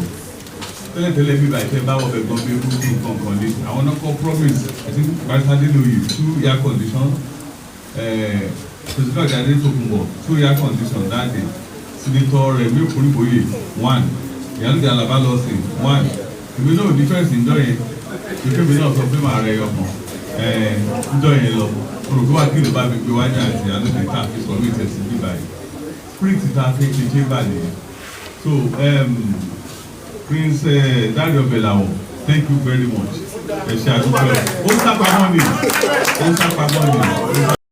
Just to appreciate you. And in that spirit, àtúmọ̀rẹ́ lórí ìgbìmọ̀ àtọ́kọ̀ òun náà tó fẹ́ ṣe. Àwọn bàbá wa Belawo táàbù fún mi ní silent fún wọ́n fi bẹ̀rẹ̀ chamber nìyẹn. Wọ́n tó gbádùn báyìí fún ọmọ tó kúrí. So thank you very much, please. And incidentally, the president is one of my PA. If I didn't say your second PA, he never said you give you direction. And since then, he has been doing that. I just want to put it out there. I feel for him, the back 11 cases. Okay, I'm going to paint the book. He did the painting that time. Last year, sometimes last year. Mo toilet yìí kí la fi ń bomi dé tó ìlú àwọn ọ́fíìsì wa kó máa fi ké bomi ó calculate èmi náà sẹ́ǹdì owó yìí bá a ṣe bẹ̀rẹ̀ ní dashboard náà la fi ń ṣe ti lè ta ìgbé délé ni. And the last time that she take over sọ̀rọ̀ àwọn kan náà promise wa wọ́n ti fi promise yẹn let me explain mention specifically àwọn tó ṣe ti pẹ́ ó wà bẹ́ẹ̀ o honourable àrò ìlú àwọn náà ti lè ní place ní civic yesterday. Please yẹn wà ní Secretariat lọ́dọ̀ pressure ẹ jẹ́ ká ṣe kò tí ì date ìdáwọ́ tábà tó ṣe fẹ́ ṣe they must be very small kẹfà kan nọ́mbà tó àbí wáyé ìdálẹ̀ wà data àti sọ pẹ̀lú àwọn partners wa training will be happening here every day. Èkó làwọn kan wá fún wa ní conference yà ọgbọ́n tó ti ń ràn yín o 120 please just 10 dozen eléyà lọ rent ẹ̀ ni níṣà àlọ rent ni so please Èkó làwọn conference yà ẹ̀ ti mọ̀ wọ́n fún wa 10 dozen 120 please dájú tó bí bá Èkó làwọn fún wa fún wa ọ̀sẹ̀ wọn làjì ìṣe wọn so that is free. Demola bring the paper and circulate account number lórí ẹ̀ na tó bá fẹ́ support wa that's just the spirit tá a fi bẹ̀rẹ̀ òjì pé chamber lówó kan the program that is happening today is co-financed. Today's program is co-financed by ODUACCIMA and our partner KVP project because à ń sọ fáwọn náà wípé a fẹ́ ṣe ṣùgbọ́n apá ń kún wa wọn ní òkè àwọn náà máa support wa díẹ̀ from the area táwọn náà bá lè so we have to bring something to the table tá a bá mú sórí table àwọn náà mú sẹ́gbẹ́ so láfi lè bá bẹ̀rẹ̀ sí ní máa ṣiṣẹ́ yẹn lọ so thank you very much. Having said that, let me quickly appreciate another person, Alhaji Wasiu Olaleye, tí wọ́n bá wa sọ̀rọ̀, the new DJ in town. Where is he? Wọ́n ní Mark Pawole executive secretary mọ́. Where is he? Wọ́n ní Mark Pawole executive secretary. Gbàtẹ́ mi ṣe president lábẹ́ ODUACCIMA, nomenclature the executive secretary. Tó bá dẹ̀ ti di DJ nsìn is informing me today. Bóun wá ti di director general. Ó ti ń compete pẹ̀lú DG Nasima nìyẹn. Let me appreciate him.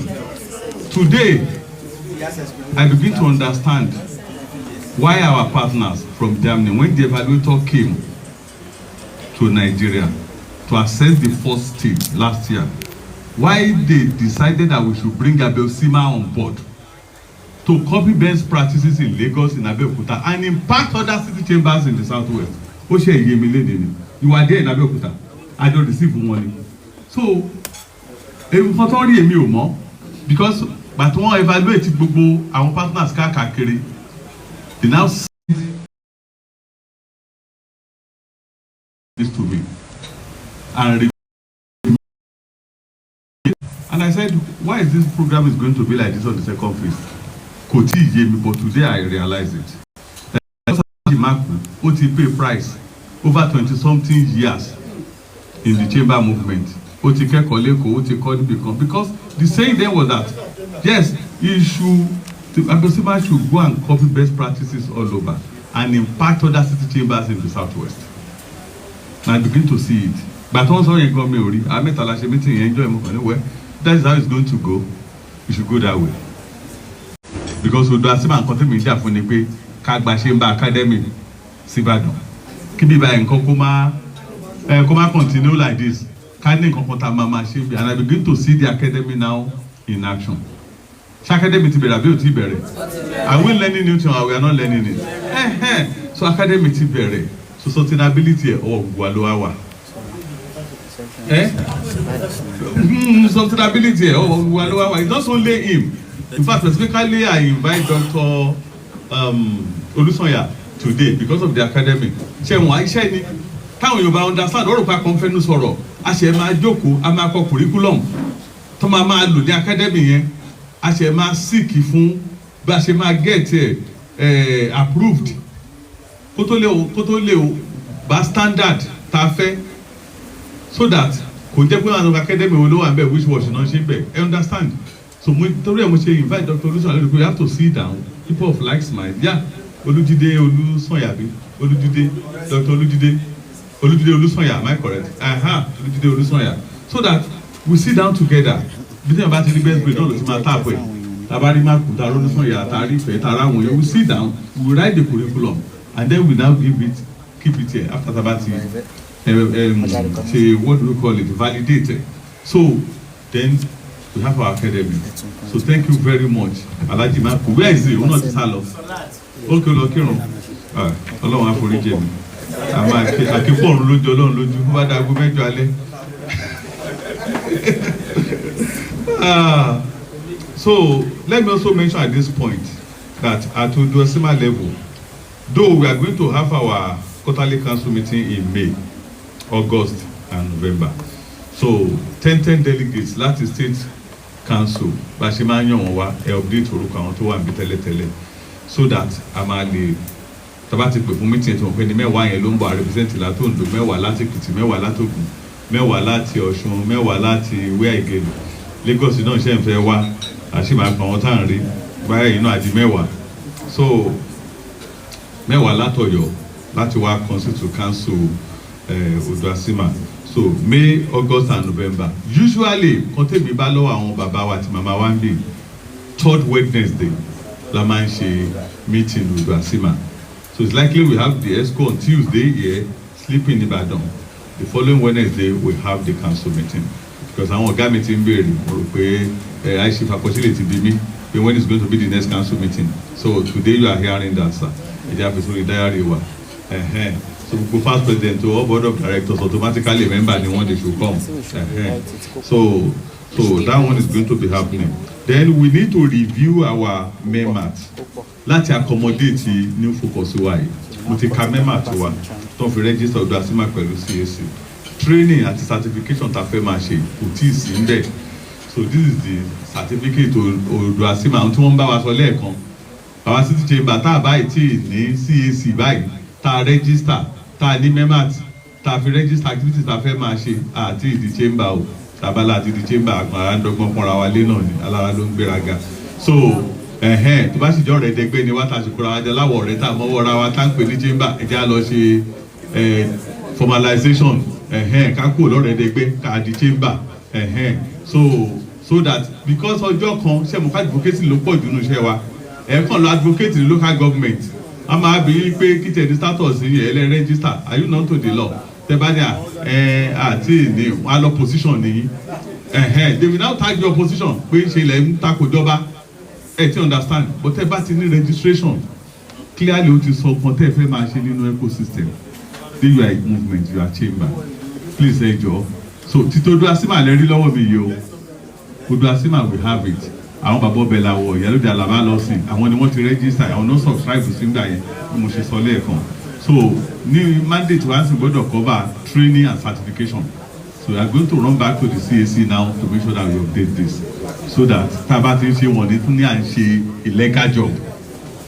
So the same thing with our constitution ọ̀pọ̀lọpọ̀ yẹn tiẹ̀ lè má rí léyìn rí but wọ́n máa dá ODUACCIMA lẹ́kọ̀ọ́ tó register gan-an ní tó ń ṣe tó ń pè ní constitution and that's what they are referring to as bylaw.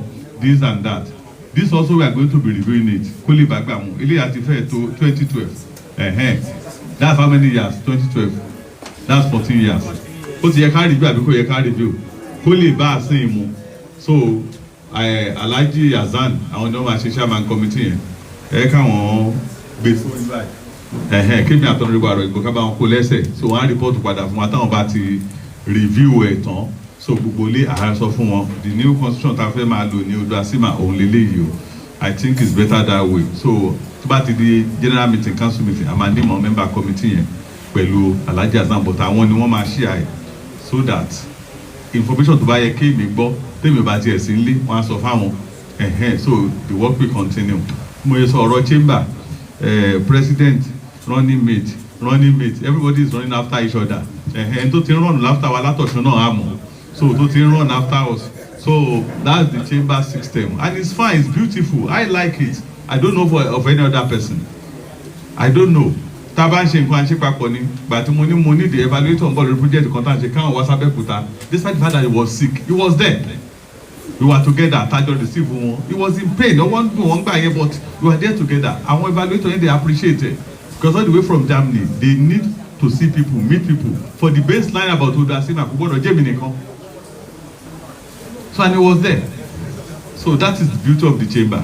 So tó bá jẹ́ pé nìkan kí lè máa pè ẹni one man bíra àwọn one man secretariat tá à ń sọ lẹ́ẹ̀kan wọ́n lọ ẹ̀ka ní minimum of 3 staffs. So the same thing pẹ̀lú regulation mo ti sọ̀rọ̀ nípa ẹ̀ review of our MEMAT. Then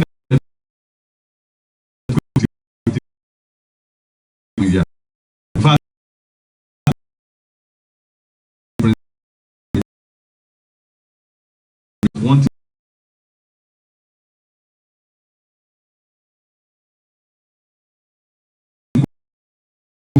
láti fẹ́ kan strategic plan yẹn ló ń guide wa a fẹ́ ṣe trade mission lọ sí West Africa àti ṣe a fẹ́ bring international partners àti bring ẹ̀ a fẹ́ ṣe stakeholders forum àti ṣe so a fẹ́ improve secretariat wa àti bẹ̀rẹ̀ so gbogbo nǹkan tá a la fẹ́ ṣe àti fẹ́ ṣe tán. So that is strategic plan. In fact ìgbà táwọn partner yẹn dé ẹ̀wọ̀n kóun la present fún wọn, they need something as baseline. Chamber tí ò bá ní, just like they were speaking to you the other time, tí ò bá ní kí ni direction wa, you must have n ta focus lórí the next 5 years. So tá a bá ti ní olama work towards. So tá a bá ti ní ọjọ́ international partner bá ti dé tó bá ní kí là ń focus aláwọn tó ń gbé pákí, aláwọn tó mine gold, aláwọn tó àwọn fún document kò sí document kò sí way out. The same thing gbà tá a máa bẹ̀rẹ̀ lógun símà náà, ẹ̀yìnàwó ilé can testify to it. Need assessment tá a ṣe lógun símà náà la gbé kalẹ̀ fún wọn gbàtọ́ rán fact finding mission wa, you are there. Yeah, you must have something as baseline before they can recognize you as a chamber and partner with you. If you don't have anything at all, then what are you going to put on the table? Going forward, related territory refilling, ascent surface ìta, ọ̀pọ̀lọpọ̀ mọ̀ pé lẹ́nìí mo ta máa ṣe nìyí. In fact, àwọn míì ní àwọn òfin ilé ẹ̀ no feedback tó gbọ́dọ̀ mi pé àwọn òṣèré ìkíní kan tó just keep on. But ilé ti form baseline, ó ti form baseline fún wa. So láti bá work on, because we can't start without having anything as foundation. So the form baseline for what? That's why we say, okay, let's push this one out. Let people respond. Then we can now start working with that. So please, city chamber, state chamber, go back to your home. Design something. Like we just want to let me tell you, there should be a action plan for the next 5 years. To my guide you are. So we need it. Then another thing I want to touch is the executive retreat. So till June or July, we have to go back to see what we have done in the last 1 year. So that time I will just be guiding. I take a back seat. He is coming on board in January, so he should be telling us what he's going to do for us in the next 2 years. Because by that time we will pay meeting run away. So the incoming should tell us what is having in stock for us in the next 2 years. So June or July, all the executive, please put it in your mind. We have to go back and review that 5 years action plan. So fortunately, we will have one meeting in May. So we take this one. It's going to be June. It's going to be July. So then annual dues were your preachers. Ṣé wọn kẹ́ máa gba salary? Gbogbo chamber ló wà bílẹ̀ ni o.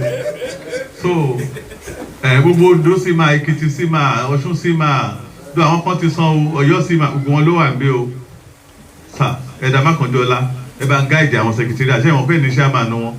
FGPC, Finance and General Purpose Committee. So bá ń guide wọn o. Kàn gbé ibi tí wọ́n bá tiẹ̀ sanwó yẹn lé nìkan gba pledge. The money will be coming on so.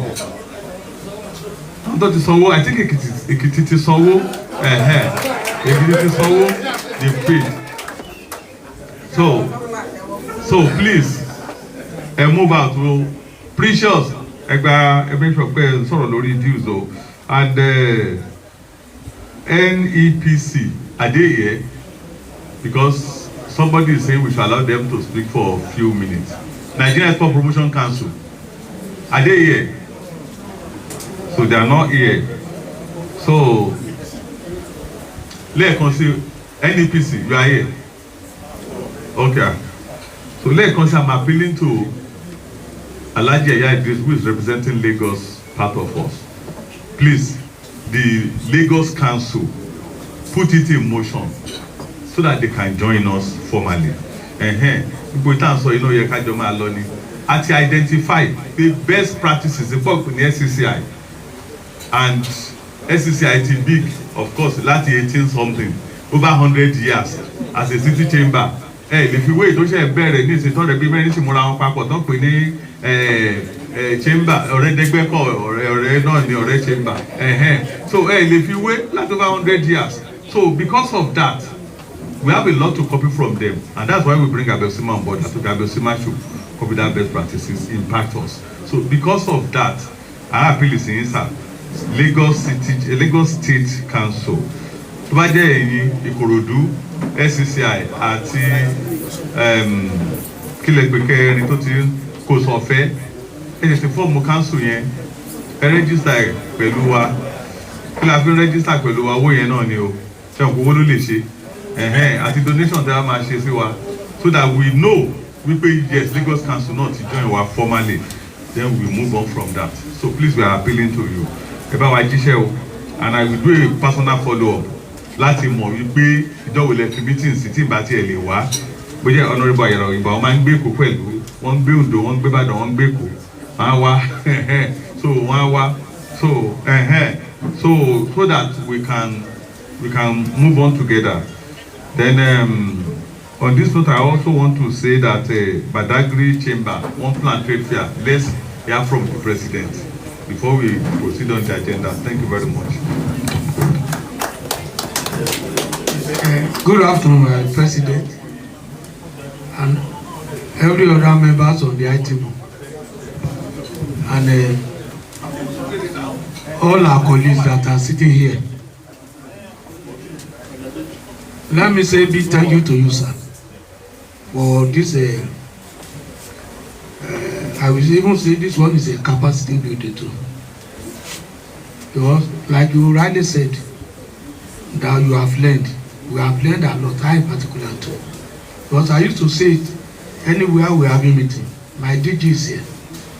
That even if a secondary school pupil is giving a lecture, a professor will learn from it.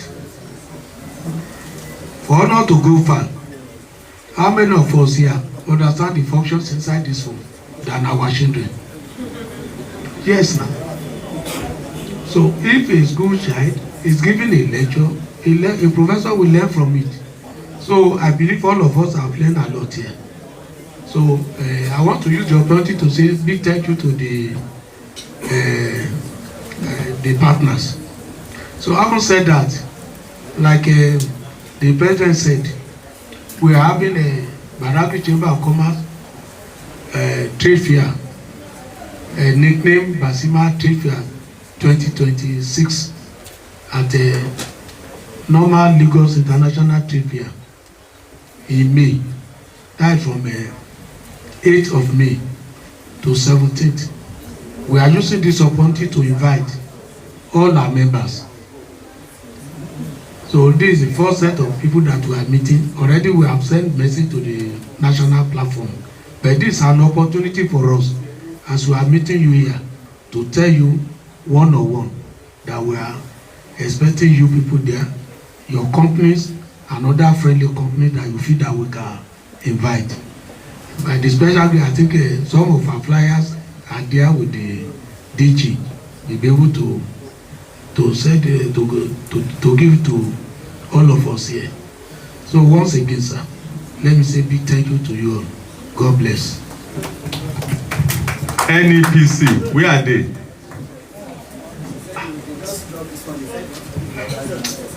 Okay, let's move on.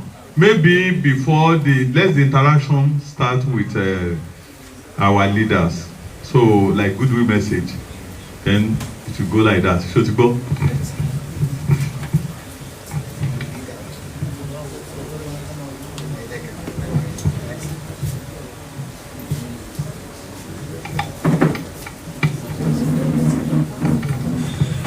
I want to stand on the existing protocol.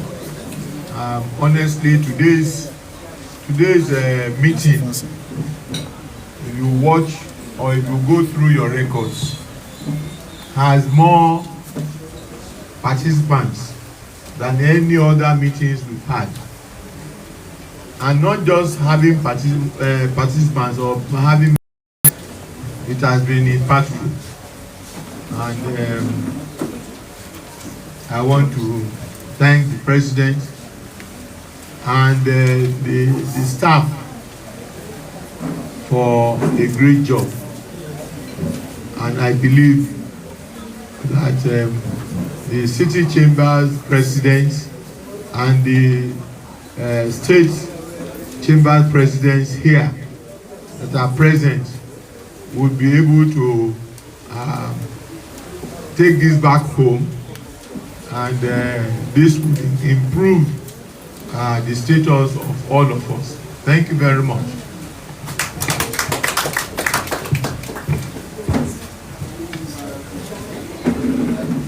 Good afternoon, everybody. Also permit me to stand on the existing protocol. Today is a wonderful day for us in the Odua Chambers of Commerce, and this is what we've been praying and asking for, and it is not happening.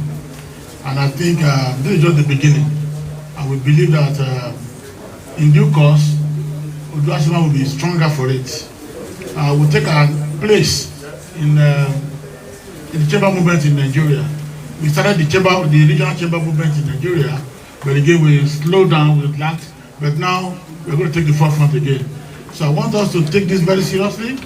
Please go back to your respective states and city chambers and impact the knowledge. And I also want to say that this should be repeated online so that people can continue to remember and absorb what has been said today. Mr. President, I thank you for this initiative. Other members of staff, we thank you very much. Mr. Alhaji Wasiu, Executive Secretary Emeritus, now DG. You are now Professor of Chamber Matters. Thank you very much for everything. Thank you very much, everybody. Good afternoon, ladies and gentlemen. I want to appreciate the President for this opportunity that we're having. And I want to appreciate the partners for this. With every sincerity, we are seeing a new ODUACCIMA. Now I want to assure you that this is the beginning. And the beauty of it is if you can make use of what we had today.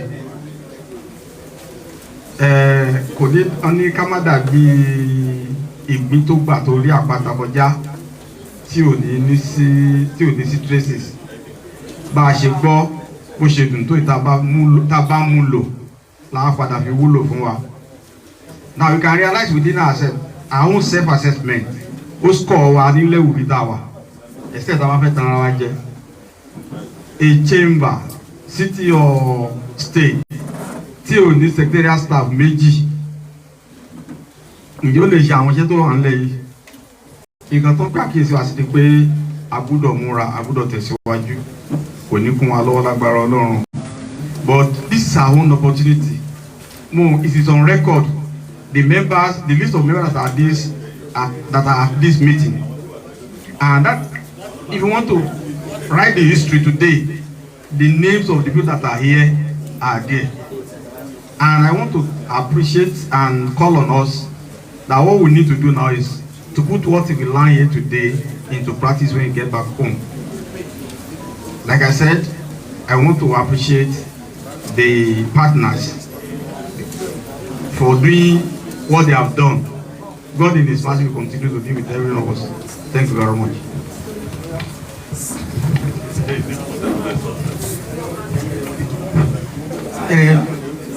Once again, like the President said, I will carry the message down to Lagos. I want to tell you that already we have formed Lagosima. So now, because of the new change of SCCI and SCCI. Good afternoon, everybody. I want to sincerely appreciate our President, because since he took over, he has moved the chambers forward by his activities. And this is not perfect. He used to, when you are close to him, he will always use one language for you. I don't buy a chambers. I don't beg. That yes, that's what it tells you. I don't beg chambers. He has been a chamber person for years at the state level, and then again, he will tell you gladly that the 10-year tenure of ODUACCIMA that accumulated in his being on the presidency. So he's bringing all this experience to bear. And I could remember when we were reviewing in Osogbo, when we were reviewing what they reviewed for us, the thing sent to us to fill. Yes, we said we should be as truthful as possible, so that we know where we stand. when you know where you stand, you know where you need improvement. That's number one. Number two, we told ourselves that any chambers that go through this format and you want to achieve it without anybody telling you, you have moved forward. If you actually study that thing they gave to us and we are responding to, if your chamber follows through to make sure that you do what is needed, definitely the chambers will move forward. And when we say the chamber will move forward, it means members will be able to get quality advice and services from the chambers. So the question that people always ask is, what's there? All because àwa tí à ń ṣe náà àmọ́ tí à ń ṣe ni torí pẹ̀lú gbogbo tí wọ́n ń kọ́ wáyé tí a bá ṣe is going to be very good for everybody, both for the organization and for the individuals members. Like somebody has remarked, everybody is happy that we have very good turnout. It's a very good development. We were called and we all are keen to the call. Ẹjọ́ gbogbo àwọn activities àti àbá ń ṣe ẹ jẹ́ kí a máa jára mọ́. Àwọn the so-called big chambers tí ó wà náà, this is how they started. We all put in our best. I hope it's going to be better for everybody. Thank you.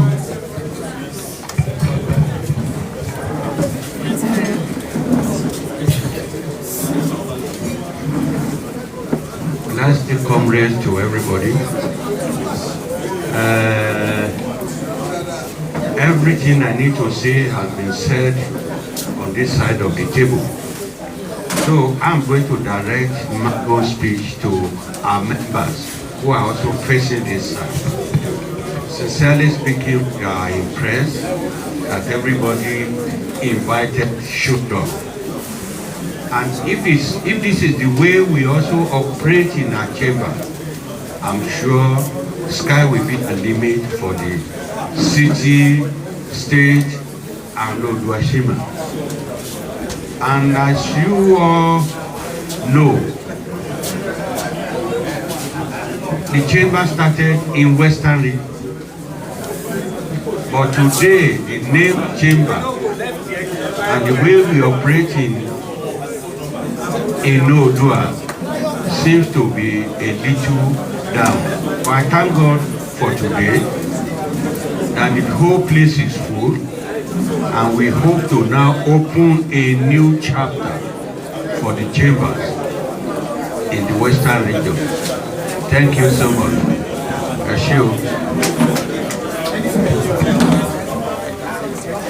Ẹ jẹ́ ká ìjókòó àìtí ṣetán. Lunch ma carry everybody. Ẹ jọ̀ọ́. We are already dividing the forum. Ẹ jọ̀ọ́ nítorí Ọlọ́run.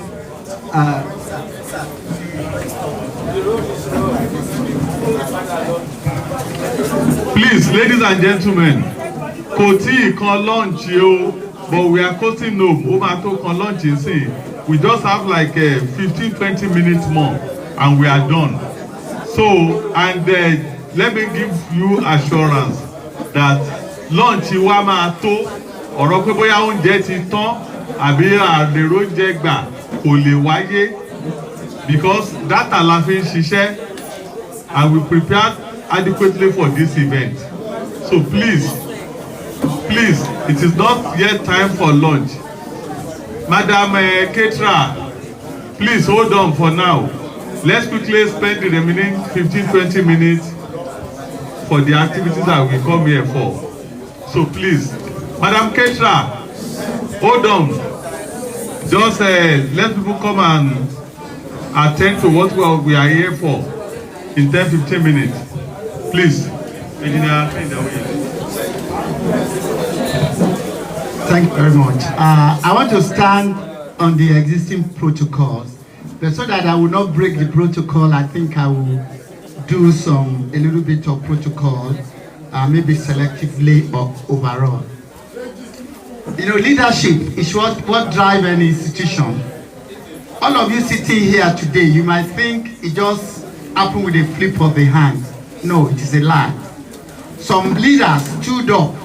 I want to acknowledge Iyalode Alabalosi, who brought us all up, especially in person of Alhaji Olaleye, who learned, and the woman looked over his shoulder, and that is why he's been able to deliver this very table project. Actually, I will say he delivered it. Today is the most joyous day of my life because it's a dream.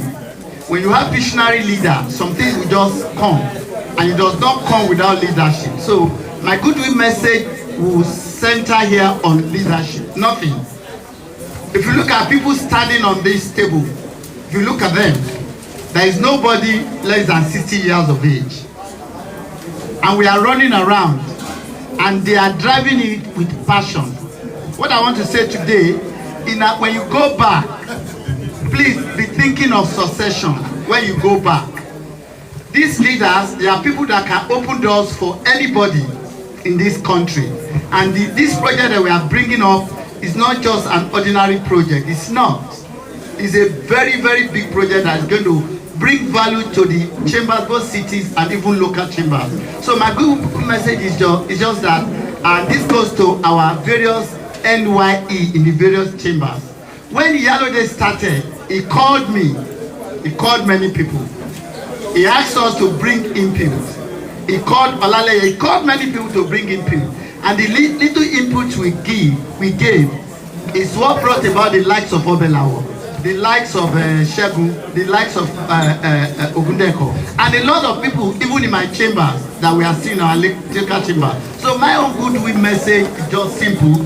As we are doing this, let's put succession at the back of our mind, so that in another 10 years, the people that will be sitting here, because a lot of us might not be here again, a lot of us. So we should be thinking succession. What kills institution is lack of succession, and that's what we are experiencing even in Osun, whereby some of our city chambers are not active. They want to be active, but they don't have succession. So please, when we go back, let's think of how to bring our youth into the fold. Thank you very much. Thank you very much, sir. We are still going to let everybody say one or two things. No, not everybody. Specific few. So, Ejo, I will over láti Ọ̀yọ́ State Chamber. Ẹ jẹ́ ká nawọ́ sókè. Okay.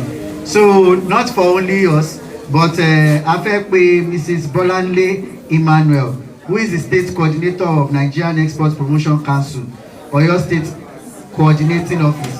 So, wọ́n kàn máa sọ̀rọ̀ briefly ní nígbà 10 minutes ma, so that a lè gbọ́ nǹkan tí wọ́n fẹ́ sọ tó máa ṣe wá ní àǹfààní. Ẹ ṣé ma. Thank you, sir. Good afternoon, the President of the Chamber, distinguished ladies and gentlemen. I bring greetings on behalf of the NEPC CEO, Zuri Ayeni.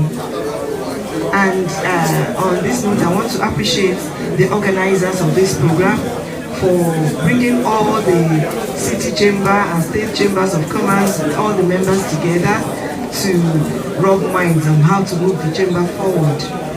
And I'm very sure that the purpose of the Chamber of Commerce is to be able to bring up members, to train people, and invariably to enable them export, because they will have learned the ropes on the products they want to export. Exporting is all about meeting global needs with Nigerian goods and services. Nigerian goods and services, we are good at it in Oyo State, and that's why we have so many registered exporters and potential exporters. Nigerian Export Promotion Council is here to support the Chamber of Commerce, to collaborate with the Chamber of Commerce, to build skills and competencies of registered members so that they can be able to meet global needs with their goods and services. And Oyo State government in particular, we should all give a round of applause for our governor. Engineer Seyi Makinde is somebody who is also interested in commerce, and that's why he has graciously established the office of the AFCFTA Secretariat, African Continental Free Trade Area. They have their secretariat in Oyo State, and that's the first state that will have a secretariat. And the secretariat is domiciled at the Ministry of Trade. So the opportunity is there for us.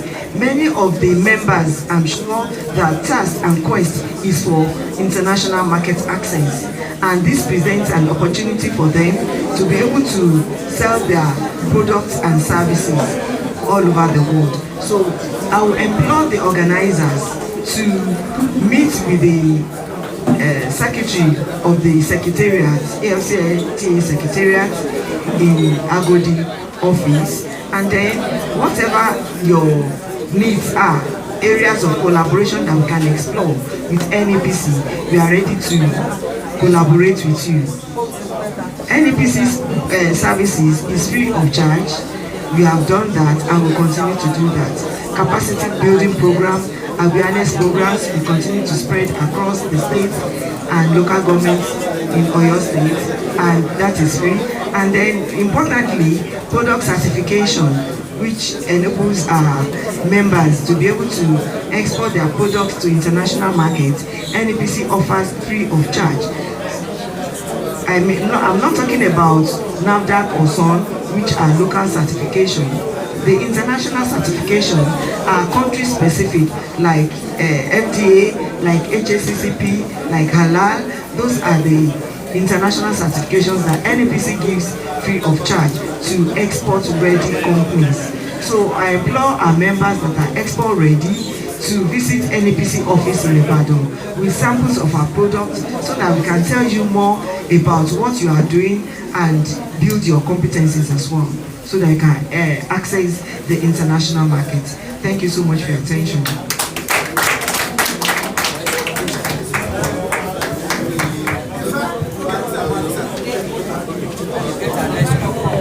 Yeah, thank you very much. We are at the final stage of the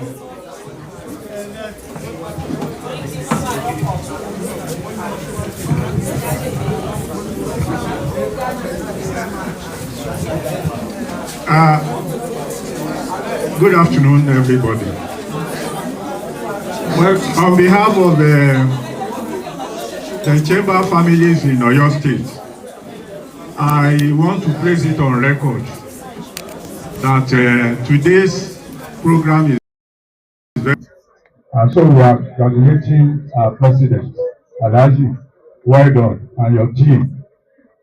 Again, I want to seize this opportunity to tell us our usual trade fair is coming up by June 22 to 27. It was to be held in April before, but because of Ramadan and some other things, we have to push this one forward. And therefore, taking this opportunity, sir, Mr. President, sir, I'm seizing this opportunity to tell you that while you are preparing and you feel you have to run away, please, we have set aside October for the regional trade fair, which was held almost 2 years ago. Sir, October is 6 months away. So we believe you can still plan for the regional trade fair this year. Thank you.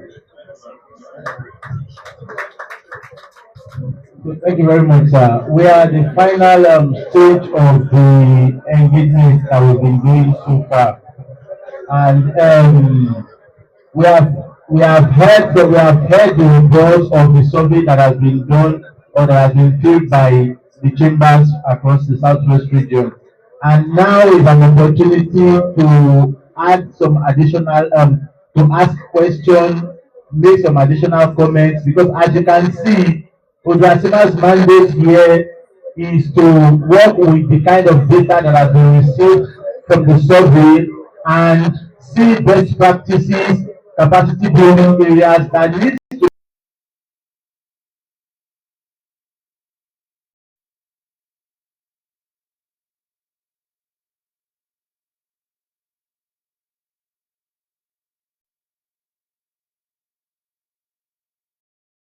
ODUACCIMA's concept that will be submitted to the KVP project. So the floor is open now if there is any question, comment, special request, and all that. Mr. President, my name is Banji Ojo from Ogbomoso Chambers.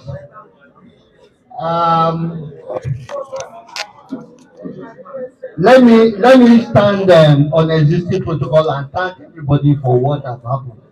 But briefly, sir, the consultant, if we really want to achieve uniformity in ODUACCIMA, there are certain documents I think ODUA should champion on behalf of the state and city chambers.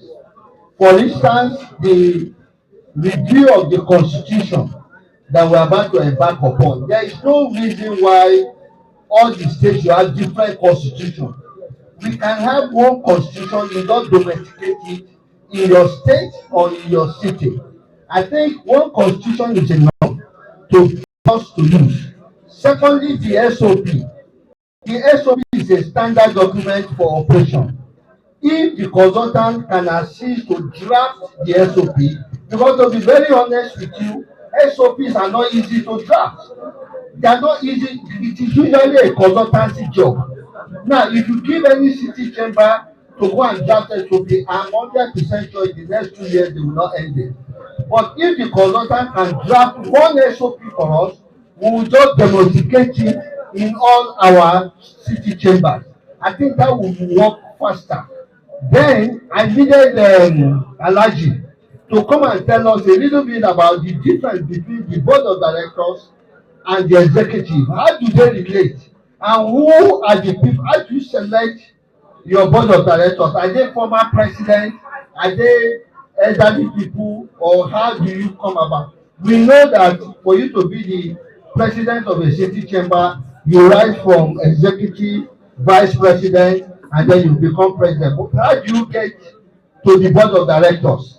And what is the relationship between board of directors and the executive? Thank you. Yeah, thank you, sir. Do we take all the questions together or we answer them all? Okay, so I've had your comment on the generic drafting of SOP and Constitution, and also the question directed to Abdulsalam Director General. So, any other question or comments? Yeah, thank you. Good afternoon, everybody. My name is Dr. Mayola. I'm the president of your city board. The questions are this. First, this gathering is very essential and it's opened our eyes to what are the expectations of the commerce. However, with KYP that was mentioned, for those who are going to benefit, is there going to be any grants or any seed money for them? That is one. Then with the assessment being mentioned that we spoke about, is there any intervention for any less to do organizations? Any intervention for less city that cannot provide all the full details that were mentioned? That's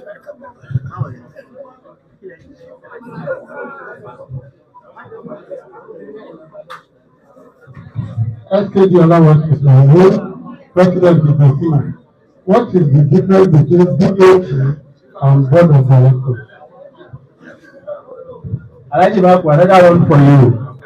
Alhaji Maku, the difference between BOD and BOT, that's for you also.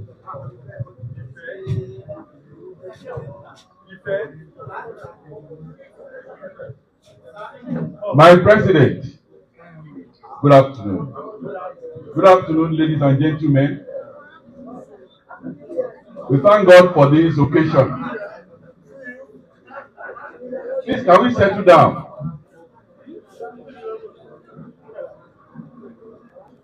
We thank God for this occasion. It's a very memorable one. But one question I'm going to ask everybody is this. Please, can we listen? By the end of this program, which chamber is going to be left standing? The president said something when this program was initiated, I was the first spokesperson for this KVP project in Lagos. At that initial meeting, there were some issues that were discussed that will be barriers to the success of this program. I can remember initially then that we had to go around some of the chambers to acquaint them before the permanent members of our consultancy were inaugurated. And the issues are going to rear themselves again. And that is why, dear President, it is extremely important that it does not end here today. Our consultants still have a lot of work to do in terms of educating the chambers and the members of chambers. It's going to filter down through ODUACCIMA. That is true. But by the time it filters down to our members, will they be able to grasp the importance of what this KVP project really means? And that's why I started. That I pray by the grace of God, by the end of this project, that we will all be in the race, an endurance race. It's not a one thing. It's not a one-stop shop. It's not just coming here today and listening to our president and listening to the consultants, the KVP members. But we should be able to ginger our members in order to be able to continue and enjoy the race. When the questionnaires start coming, what will be our response? When other things start coming, what will be our response to this project? Please, I'm imploring members, because this is a very important program.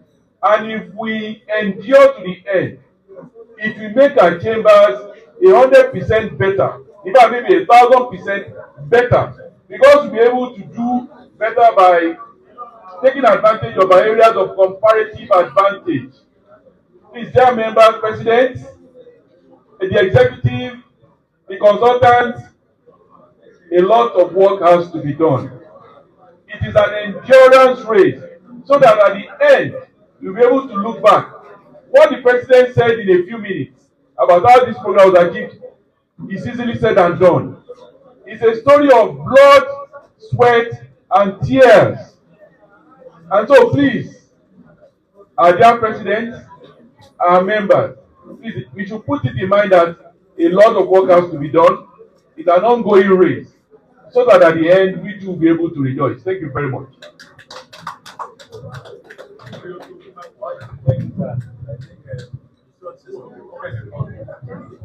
My own is just a comment. Eka Sosa, Eka Soman, Eka Sobobole, because we're in Odua's circle, so let me speak Yoruba that everybody will understand properly. I appreciate our president, Modupe Gono, president, for bringing this to table and also for recognizing the women. And I will appreciate all the women in this group to take this as a great opportunity to go back to our local city chamber and implement it among the women. We should try as much as possible to carry all our women at the city chamber along and look at the structure, because most of the city chamber women, they don't have structure that will assist them to grow other youth work, others that are coming. So the structure we are trying to plan at ODUACCIMA now, and we appeal to all the women in this room to try as much as possible to cooperate with us. We are all important. Nobody is personality kò ní knowledge tó lè wà nínú association yìí. So olúwa rọ gbogbo wa lọ́wọ́, ẹ jẹ́ ká fìmọ̀ ṣe kan ká ṣe kí gbogbo wa lè benefit, because the purpose of the women wing is to try as much as possible to empower the women that doesn't have voice. We should be a voice to our women. Whatever we can do to encourage the women at the grassroots, we should try as much as possible to do that. Not just be looking for position, but to be active and give out something reasonable. Use your 3T, that is the talent, your time, and your treasury. God Almighty will assist us. Thank you so much. Eshe Goma, Eshe sir. God bless you, sir. Ṣebí kò sí question mọ́. ó ti wà mélòó ló ti gbà fún ọ̀ṣẹ́ kẹ́kọ̀ọ́ response yẹn ná kẹ́kọ̀ọ́ ti response yẹn ká ti the last round then ká come to a close let me quickly say that to buttress kálá ti kún nǹkan tí màmá wa Cynthia Saka sọ ìgbà tí àwọn project coordinator wa ń sọ lẹ́ẹ̀kan ara KPI wa key performance indicator wa wọ́n ní obìnrin gbọ́dọ̀ jẹ́ 30% àwọn nǹkan tá a bá ń ṣe nígbà tá a bá mẹ́jọ pé àwọn olóòtú undergo training bíi báyìí at least 30% nínú wọn gbọ́dọ̀ jẹ́ obìnrin dáṣe òtútù wọn nírò láti play so àwọn màmá wa please ẹ jọ̀ọ́ a máa pè é from time to time just like today ṣe bá rí bẹ́ẹ̀ tèmi a ní president àdúgbòlídọ́kùnrin head of secretariat àdúgbòlídọ́kùnrin àwa ní obìnrin kan that is 33%. Specifically if the president bá ti jóbìnrin wọ́n ti mú 66%. Ibi tí head of secretariat bá ti jóbìnrin wọ́n ti mú 100%. So because of that ẹjọ́ á nílò láti play tábà ti ń pè wá tábà ti ń pè wá ẹ jẹ́ ká máa dáhùn. Another thing ni wípé màmú.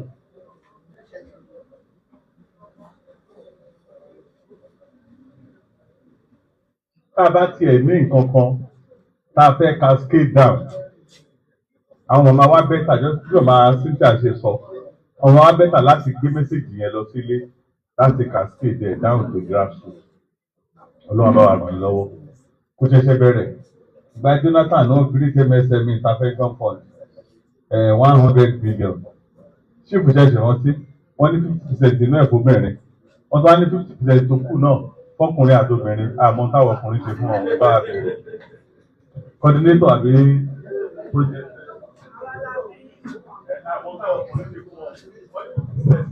Yeah, thank you very much. I think I will start from the aspect of the women involvement. So nígbà tí à ń ṣe evaluation Nigeria tí evaluator wa wo people take to the performance. One key issue tí wọ́n identify is the fact that there are very little fraction of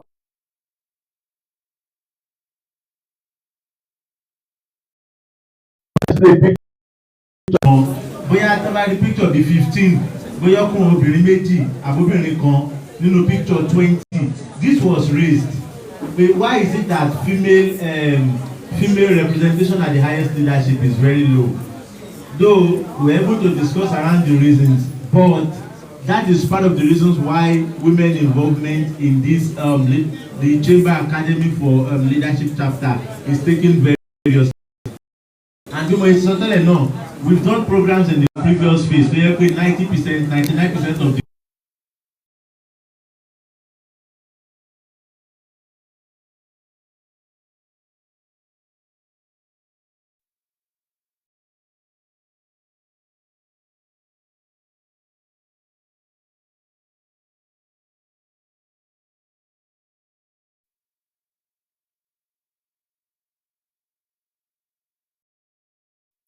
is the doctor that asked about the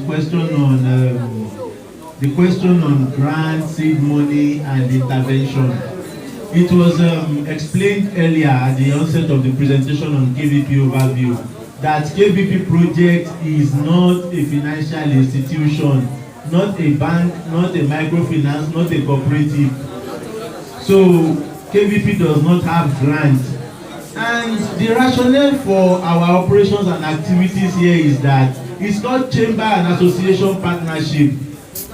We've identified that the key issue or the key challenge here is not the money itself. Is probably the problem for most of the chambers. And that is why we are going straight for that problem. Somebody was saying that our first SOP is listening, only require consultants in the top. We are coming in to do the SOP, for example. So you don't need to worry about the money. Yours is to get the SOP. KVP project can support you in that regard. So it's not about the winning seed. The KVP project does not give seed money, does not give fund. And like we said, if we want to do any program, like today's program, ODUACCIMA sat down and said, this is what we can do. This is our capacity. KVP project said, okay, we are going to complement your capacity with these resources, and that is how the program has come to be. So if there is any program of such, we sit down together, we look at it, what can you do and what can we do? As it is, KVP project cannot just spend money on anything. From the German government, there are specific item lines that we spend money on. An example is, unfortunately, we cannot spend on we want to do training. People are coming from Ondo, Lagos or something. We cannot spend money to bring them here. It has to be their own in-kind contribution, just as it has been done today. But what is the program going to do? You need a facilitator for the program. That also costs money. KVP project can step in for that. So that is another key thing to note. KVP project does not grant intervention, seed money or anything. Let's identify the root problem and let's solve it. Then on documentations like that, I think that's part of the purpose why we have this survey, so that we can see where we can use the lean approach to get all these things done on a massive scale for all the constituent chambers. And yeah, the constitution, the state, the SOPs, yeah. Yeah, there will be a model, exactly. So these are things that is going to be, these are things that are going to be looked into. Then we'll bring our ODUACCIMA DG to talk about two things I was asked. Relationship between board of trustees or board of directors and excos, and how chambers can look inwards to also do some activities. I think the ODUACCIMA president was saying something about how they were able to raise funds. I think from a city chamber perspective, you can also shed some light into how chambers can look inwards to develop some certain things without the need for seed fund or grant or intervention. So you can also shed some light on that. Thank you. Thank you very much. Yes, the question about composition of the board. Well, for board of directors, what it means is that we have a group of people that are carefully selected to act as a moral compass, or the owner, so to say, of the chamber. And we can equally relate that of the profit-making organization, but in the context of the chamber, board of directors are also serving the purpose of board of trustees, depending on the choice of the chamber. For instance, in ODUACCIMA, we have board of trustees. In terms of custodianship too, they are the owner, quote unquote, of the chamber, because they are the one that will respond in the case of any legal. Although the chamber, like they said sometimes ago, is an institution that can be sued or sued, but there are people who will represent the chamber when it comes to legal matters. So that is the trustee. But in the context of board of directors, what we mean is the role that the trustees are playing within the chamber setup in this part of the world. Elsewhere, they serve the purpose of the ESCO. I will get in it, but that depends on what is peculiar to your chamber as a matter of fact, and of course, those will do the registration for you. But generally, I think what ODUACCIMA encourages member chambers to do is limited by guarantee. That is the ODUACCIMA recommendation. But I think I'm a bit clear on that. Which other one?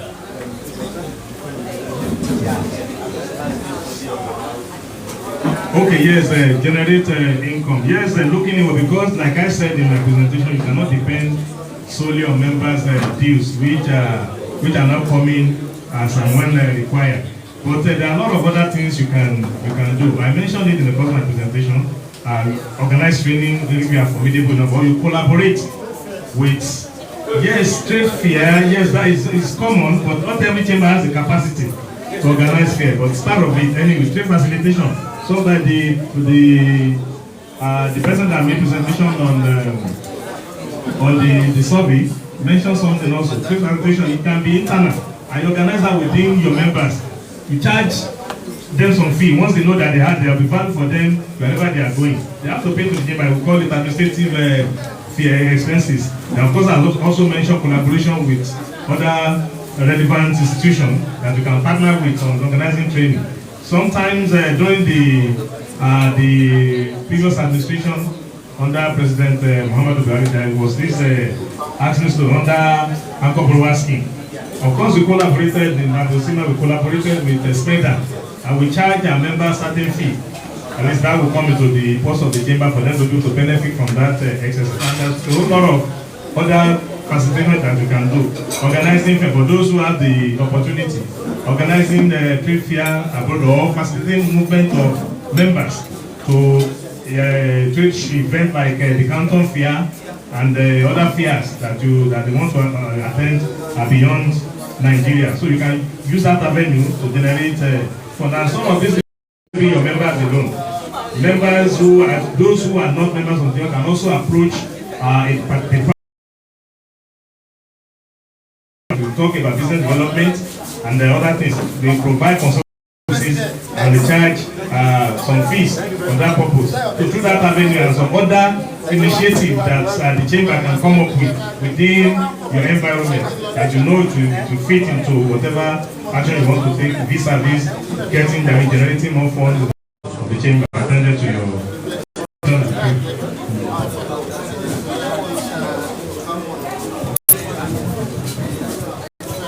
I think the second and final rounds of questions. Yeah, if there is still any.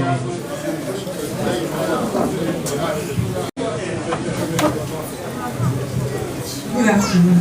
My name is Jumoke Akinolu. My question is, Alhaji Wasiu, I want to ask the question, please, what is the role of the president in Chamber of Commerce? And I want to chambers, all the state chambers to do it, because we are small here, we are many in the chambers. Because some of the people, they don't understand the meaning of the Chamber of Commerce. Let's do this program in our state to bring all the members in the city chamber to the state. Please, we want the city state chamber to emulate this program. Thank you.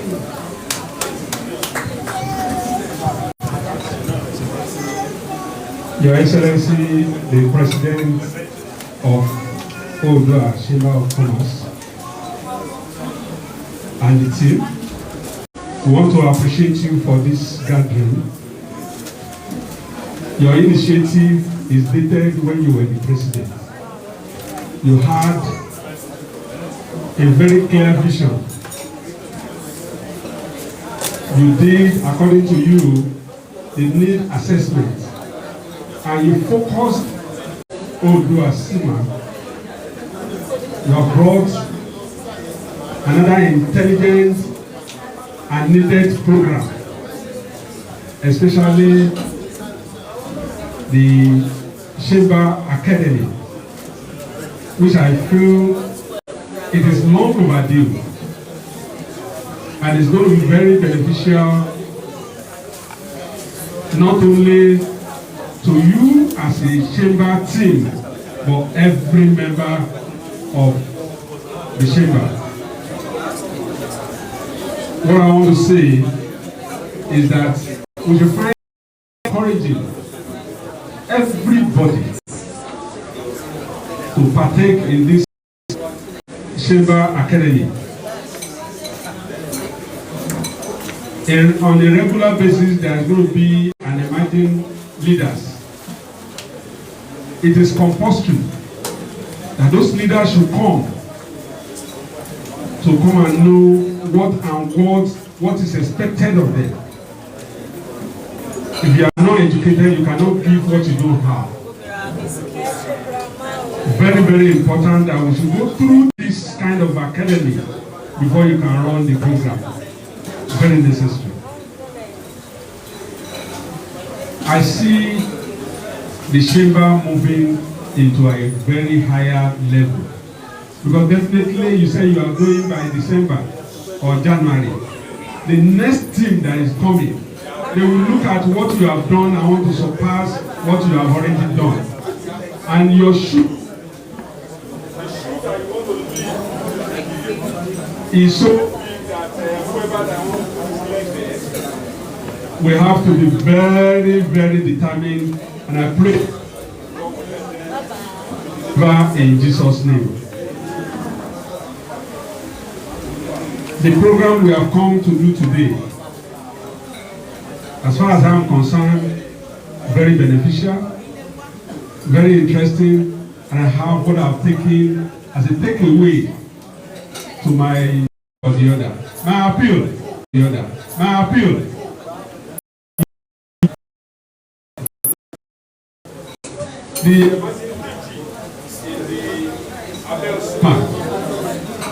Please, how can we push him to be part of this academy?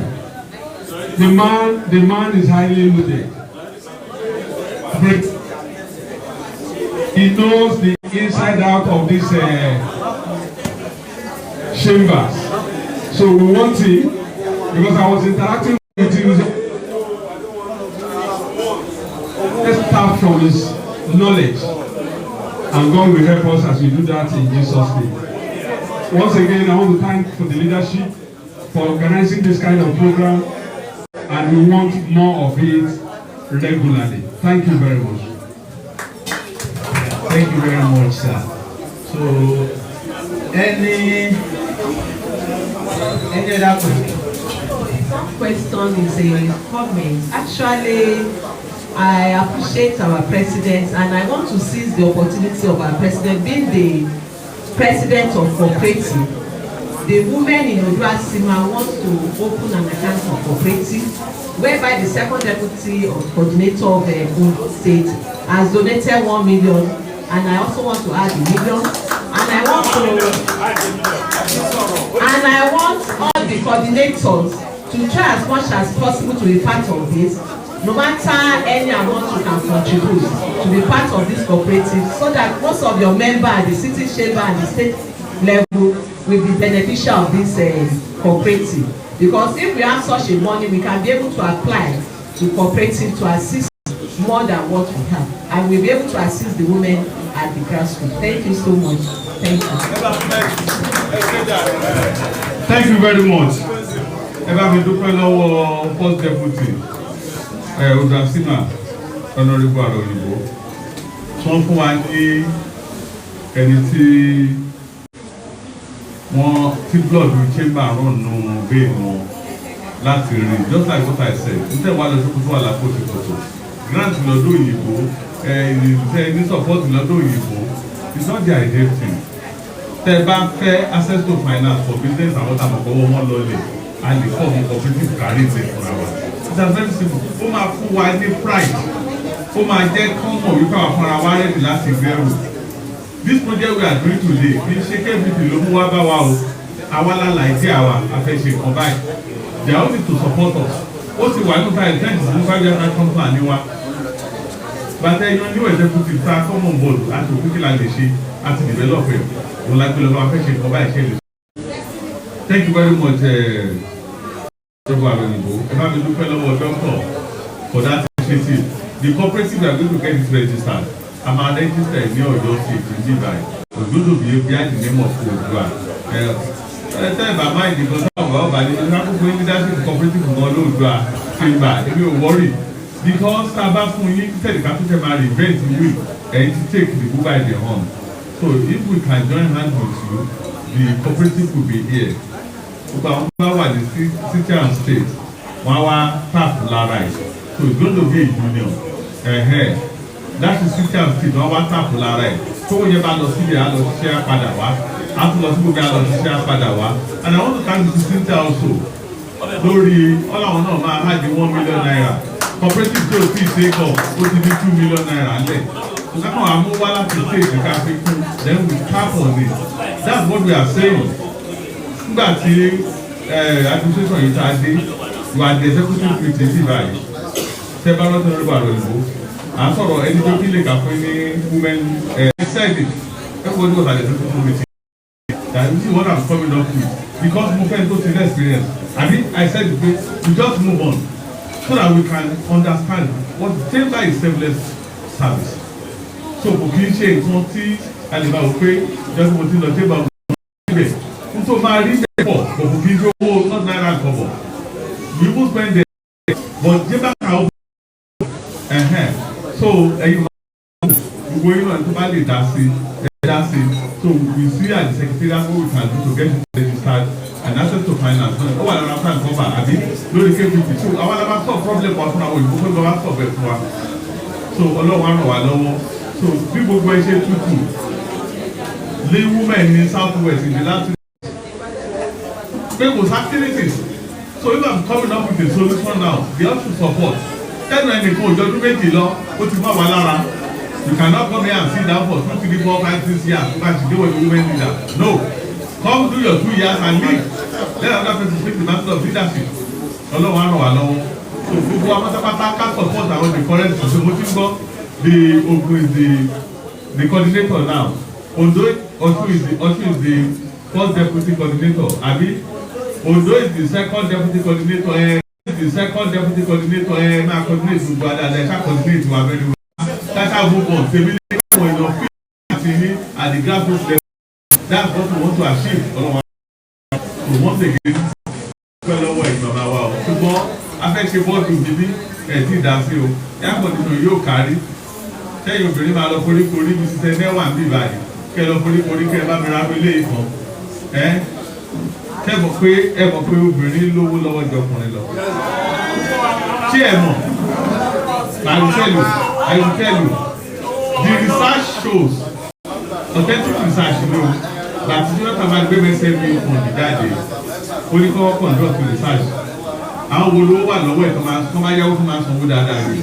Research wá sọ fún obìnrin ni. Confirm research ni ó láwọn obìnrin ló máa yáwó kán sanwó dáadáa jù. Bẹ́ẹ̀ ló ṣe ní 50% of every saving fund kó lọ sí obìnrin gbà yẹn. Kí ló wá fà á? Wọ́n ṣe research yẹn fọ́dà. But me as individual, mo ṣe research yẹn further. Understand the group now. Tóbìnrin bá yáwó, ṣé ń gbọ́? A máa sanwó yẹn padà, ó ti face business ẹ̀ ó ṣe lọ, ó sanwó yẹn padà. Tọkùnrin bá yáwó, a máa try àti sanwó yẹn padà. Torí wípé ó máa dáhùn nílé, ṣé ń gbọ́? So ó máa finance ilé. Ilé yẹn tẹ́ bá dẹ̀ wò dáadáa, obìnrin ló wà bẹ́ẹ̀ tó ń receive ẹ̀. Ọkùnrin bíi tí wọ́n á lọ́jọ́ yẹn ṣe bá tún wò dáadáa ta ló wà bẹ́ẹ̀ àwọn alóbìnrin sanwó kò sí bí sanwó ìbẹ̀rù wọn. Yeah, so we are wrapping up now with the response from the representative of ODUACCIMA.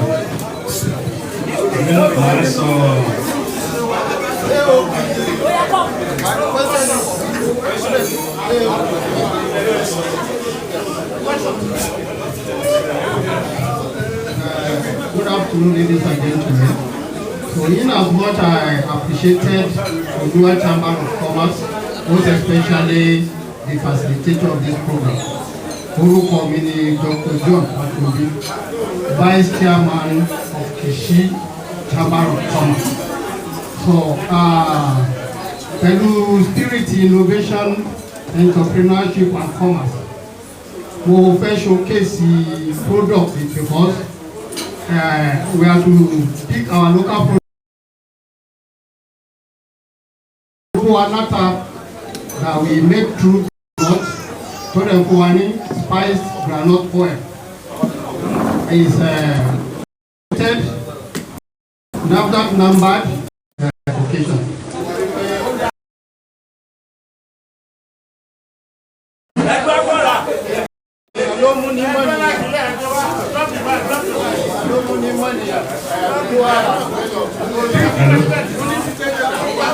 Thank you.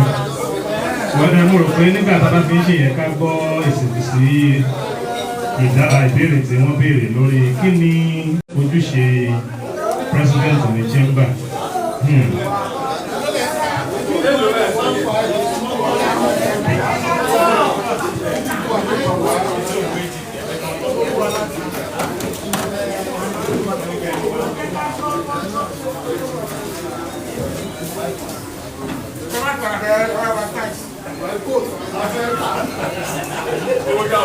Ok, ṣeun bàbá ẹ lọ jókòó torí àsìkò.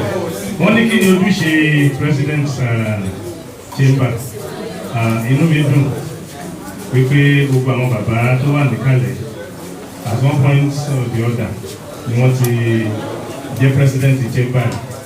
Kódà ní nínú àwọn tí wọ́n ti ṣe president kan wá ní this side of the hall. Iṣẹ́ tó wà níwájú ẹni tó jẹ́ president iṣẹ́ tó pọ̀ ní.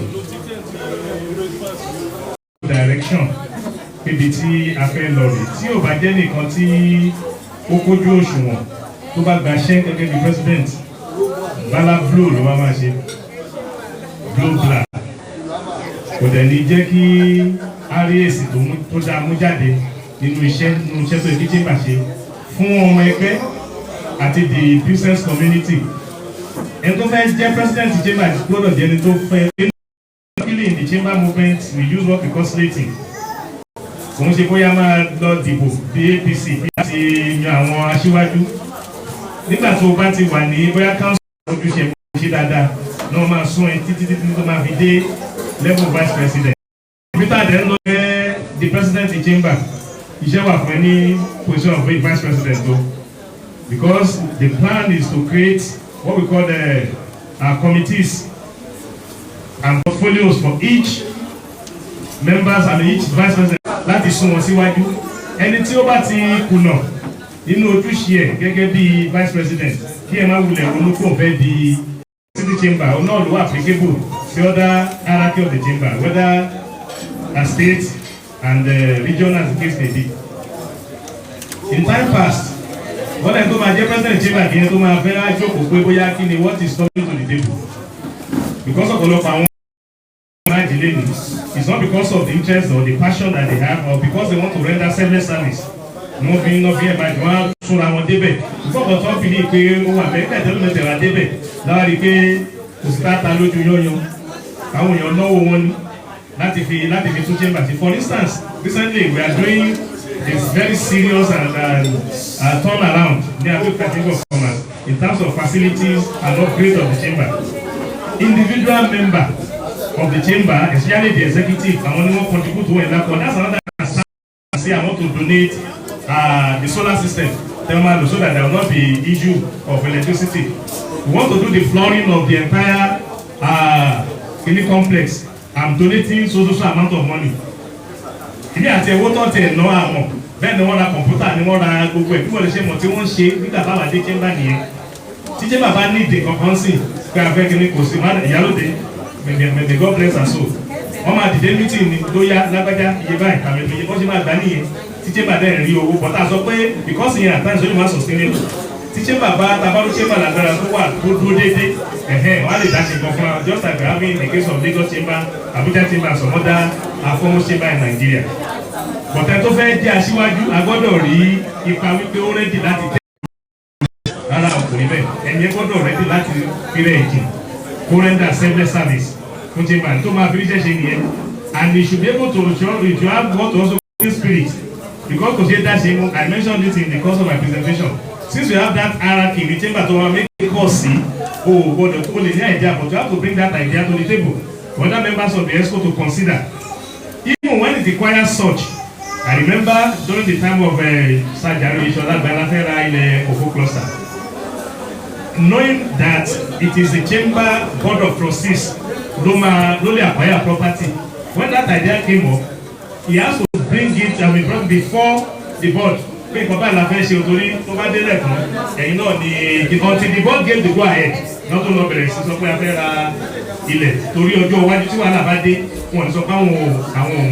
If you have somebody who cannot do that, it will affect a lot of time. The chamber will not be able to make progress. Woman said, "Now, chamber will not Alhaji Wasiu Olaleye any single keynote secretariat staff. We don't have any single portfolio.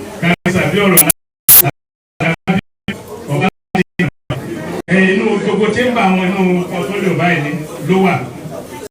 Ẹgbẹ́ àwọn lè máa rí ní Nasima, àwọn lè máa rí ní kíní kan Sima, àwọn máa rí kíní kan. Ẹgbẹ́ wọ́n ṣe máa wà nìyẹn. Ẹ jẹ́ kán lọ sílé kẹ́ lọ mọ̀ nǹkan tí wọ́n ṣe bẹ̀ kò sí chamber. Àwọn wà bí ọdún kìíní, ọdún kejì, ọdún kẹta, ọdún kẹrin, títí. Tabashi Jema, everyone Talama invited us and wanted to manage no message on it. They commend that because of the fact that we are observing good corporate governance by having that event annually, 2 years in the 1 year. So then I will do it to have somebody else will come and continue with whatever the Baba is.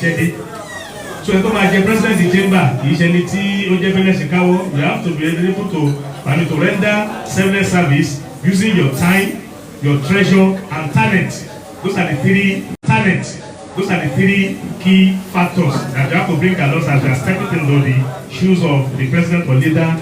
The same thing that applies to the president is also applies to other members because there is segregation. They are moving from one step to the other.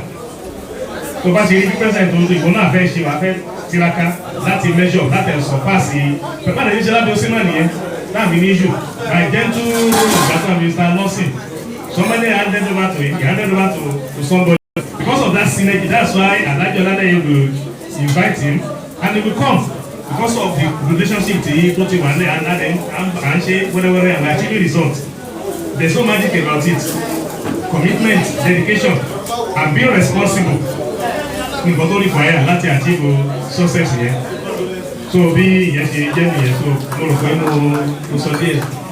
Yes, sir. Thank you very much. And I think that's the last response. So, our dear President,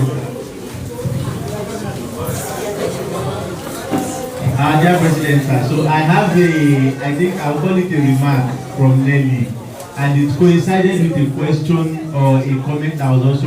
The chamber should be able to do a subsequent edition, which can also serve as maybe a follow-up to this, or even a way by which we can assess our progress from now till that time.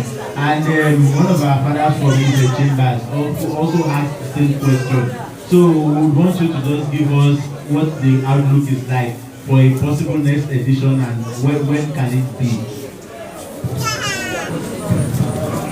Thank you very much, Mr. Coordinator.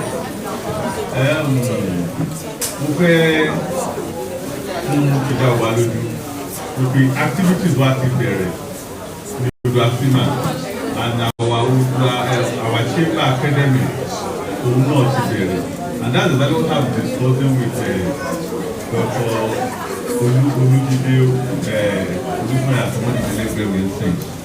The next stage, will be to write curriculum for this chamber academy for Mama because we want long-lasting things. It's a very common thing for us to be law. There must be SOP in place for the academy, standard operating procedure. So, we look for buying with immediate effect. So, some people curriculum, they don't check about our support in the and develop a curriculum by the dúró then the set of trainings tí ó máa kọ́kọ́ wáyé I think about 3 which is submitted for you if I'm not mistaken really my perfect mẹ́ta the secretariat because I want the blood chamber I pick wọn from all the staff in chamber they come for their own training course then the leadership tó wà bẹ́ẹ̀. Then emerging leaders am identify one process am identify one. So àwọn training yẹn máa wáyé.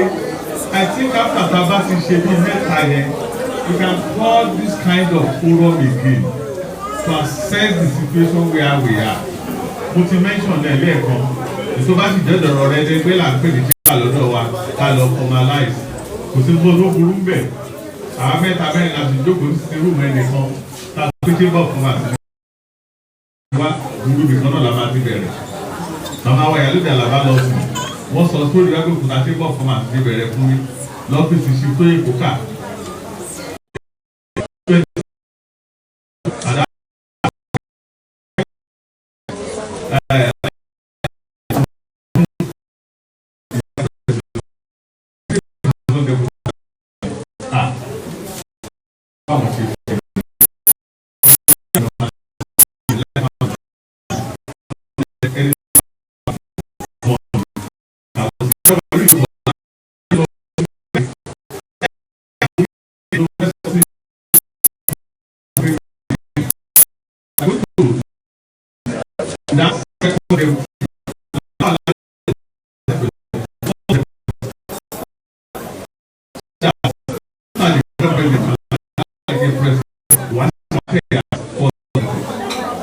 Wọ́n pẹ̀lú akéèjì oníjókòó níwájú ọ́fíìsì wọn ní ọ́fíìsì náà kò ní púpọ̀. iṣẹ́ àwọn board of directors wọ́n sọ fún nìyẹn mi mọ tí màmá rí bẹ́ẹ̀ náà sọ sórí bí apẹ̀ fúnbà ṣe bẹ̀rẹ̀ fún mi náà sọ sórí bí ọba tó èkó kàgbàtàgbà dé as leader tó identify ó ṣe àdùnnú àbẹ̀ sí màpá wọn.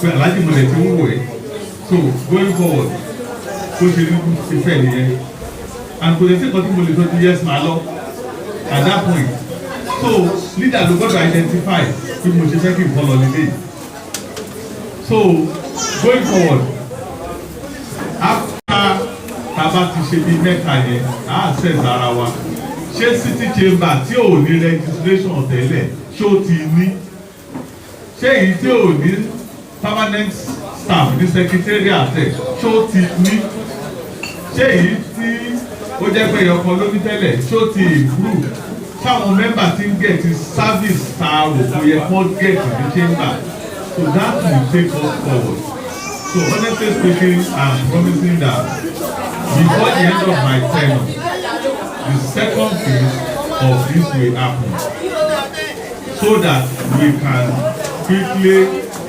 assess where we are coming from and where we are when I am leaving. Thank you very much.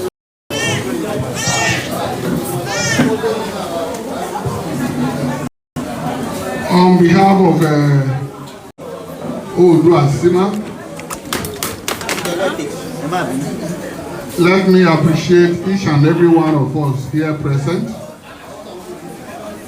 most especially our development partners, KVP, for all you have done. We won't take it for granted. Thank you so much. Let me sincerely appreciate as well our chief volunteer, Mr. President, the chief volunteer. Thank you so much for your coordination. God Almighty will continue to be with you. And every other leaders on this high table, we sincerely appreciate you. As we are going back to our various destinations, God Almighty will lead us home. As we come in peace, we will all return in peace by the special grace of God. Thank you so much for coming. Have a wonderful day ahead. Thanks. Yes, and I think with that we've come to the end of the program. Thank you very much for coming.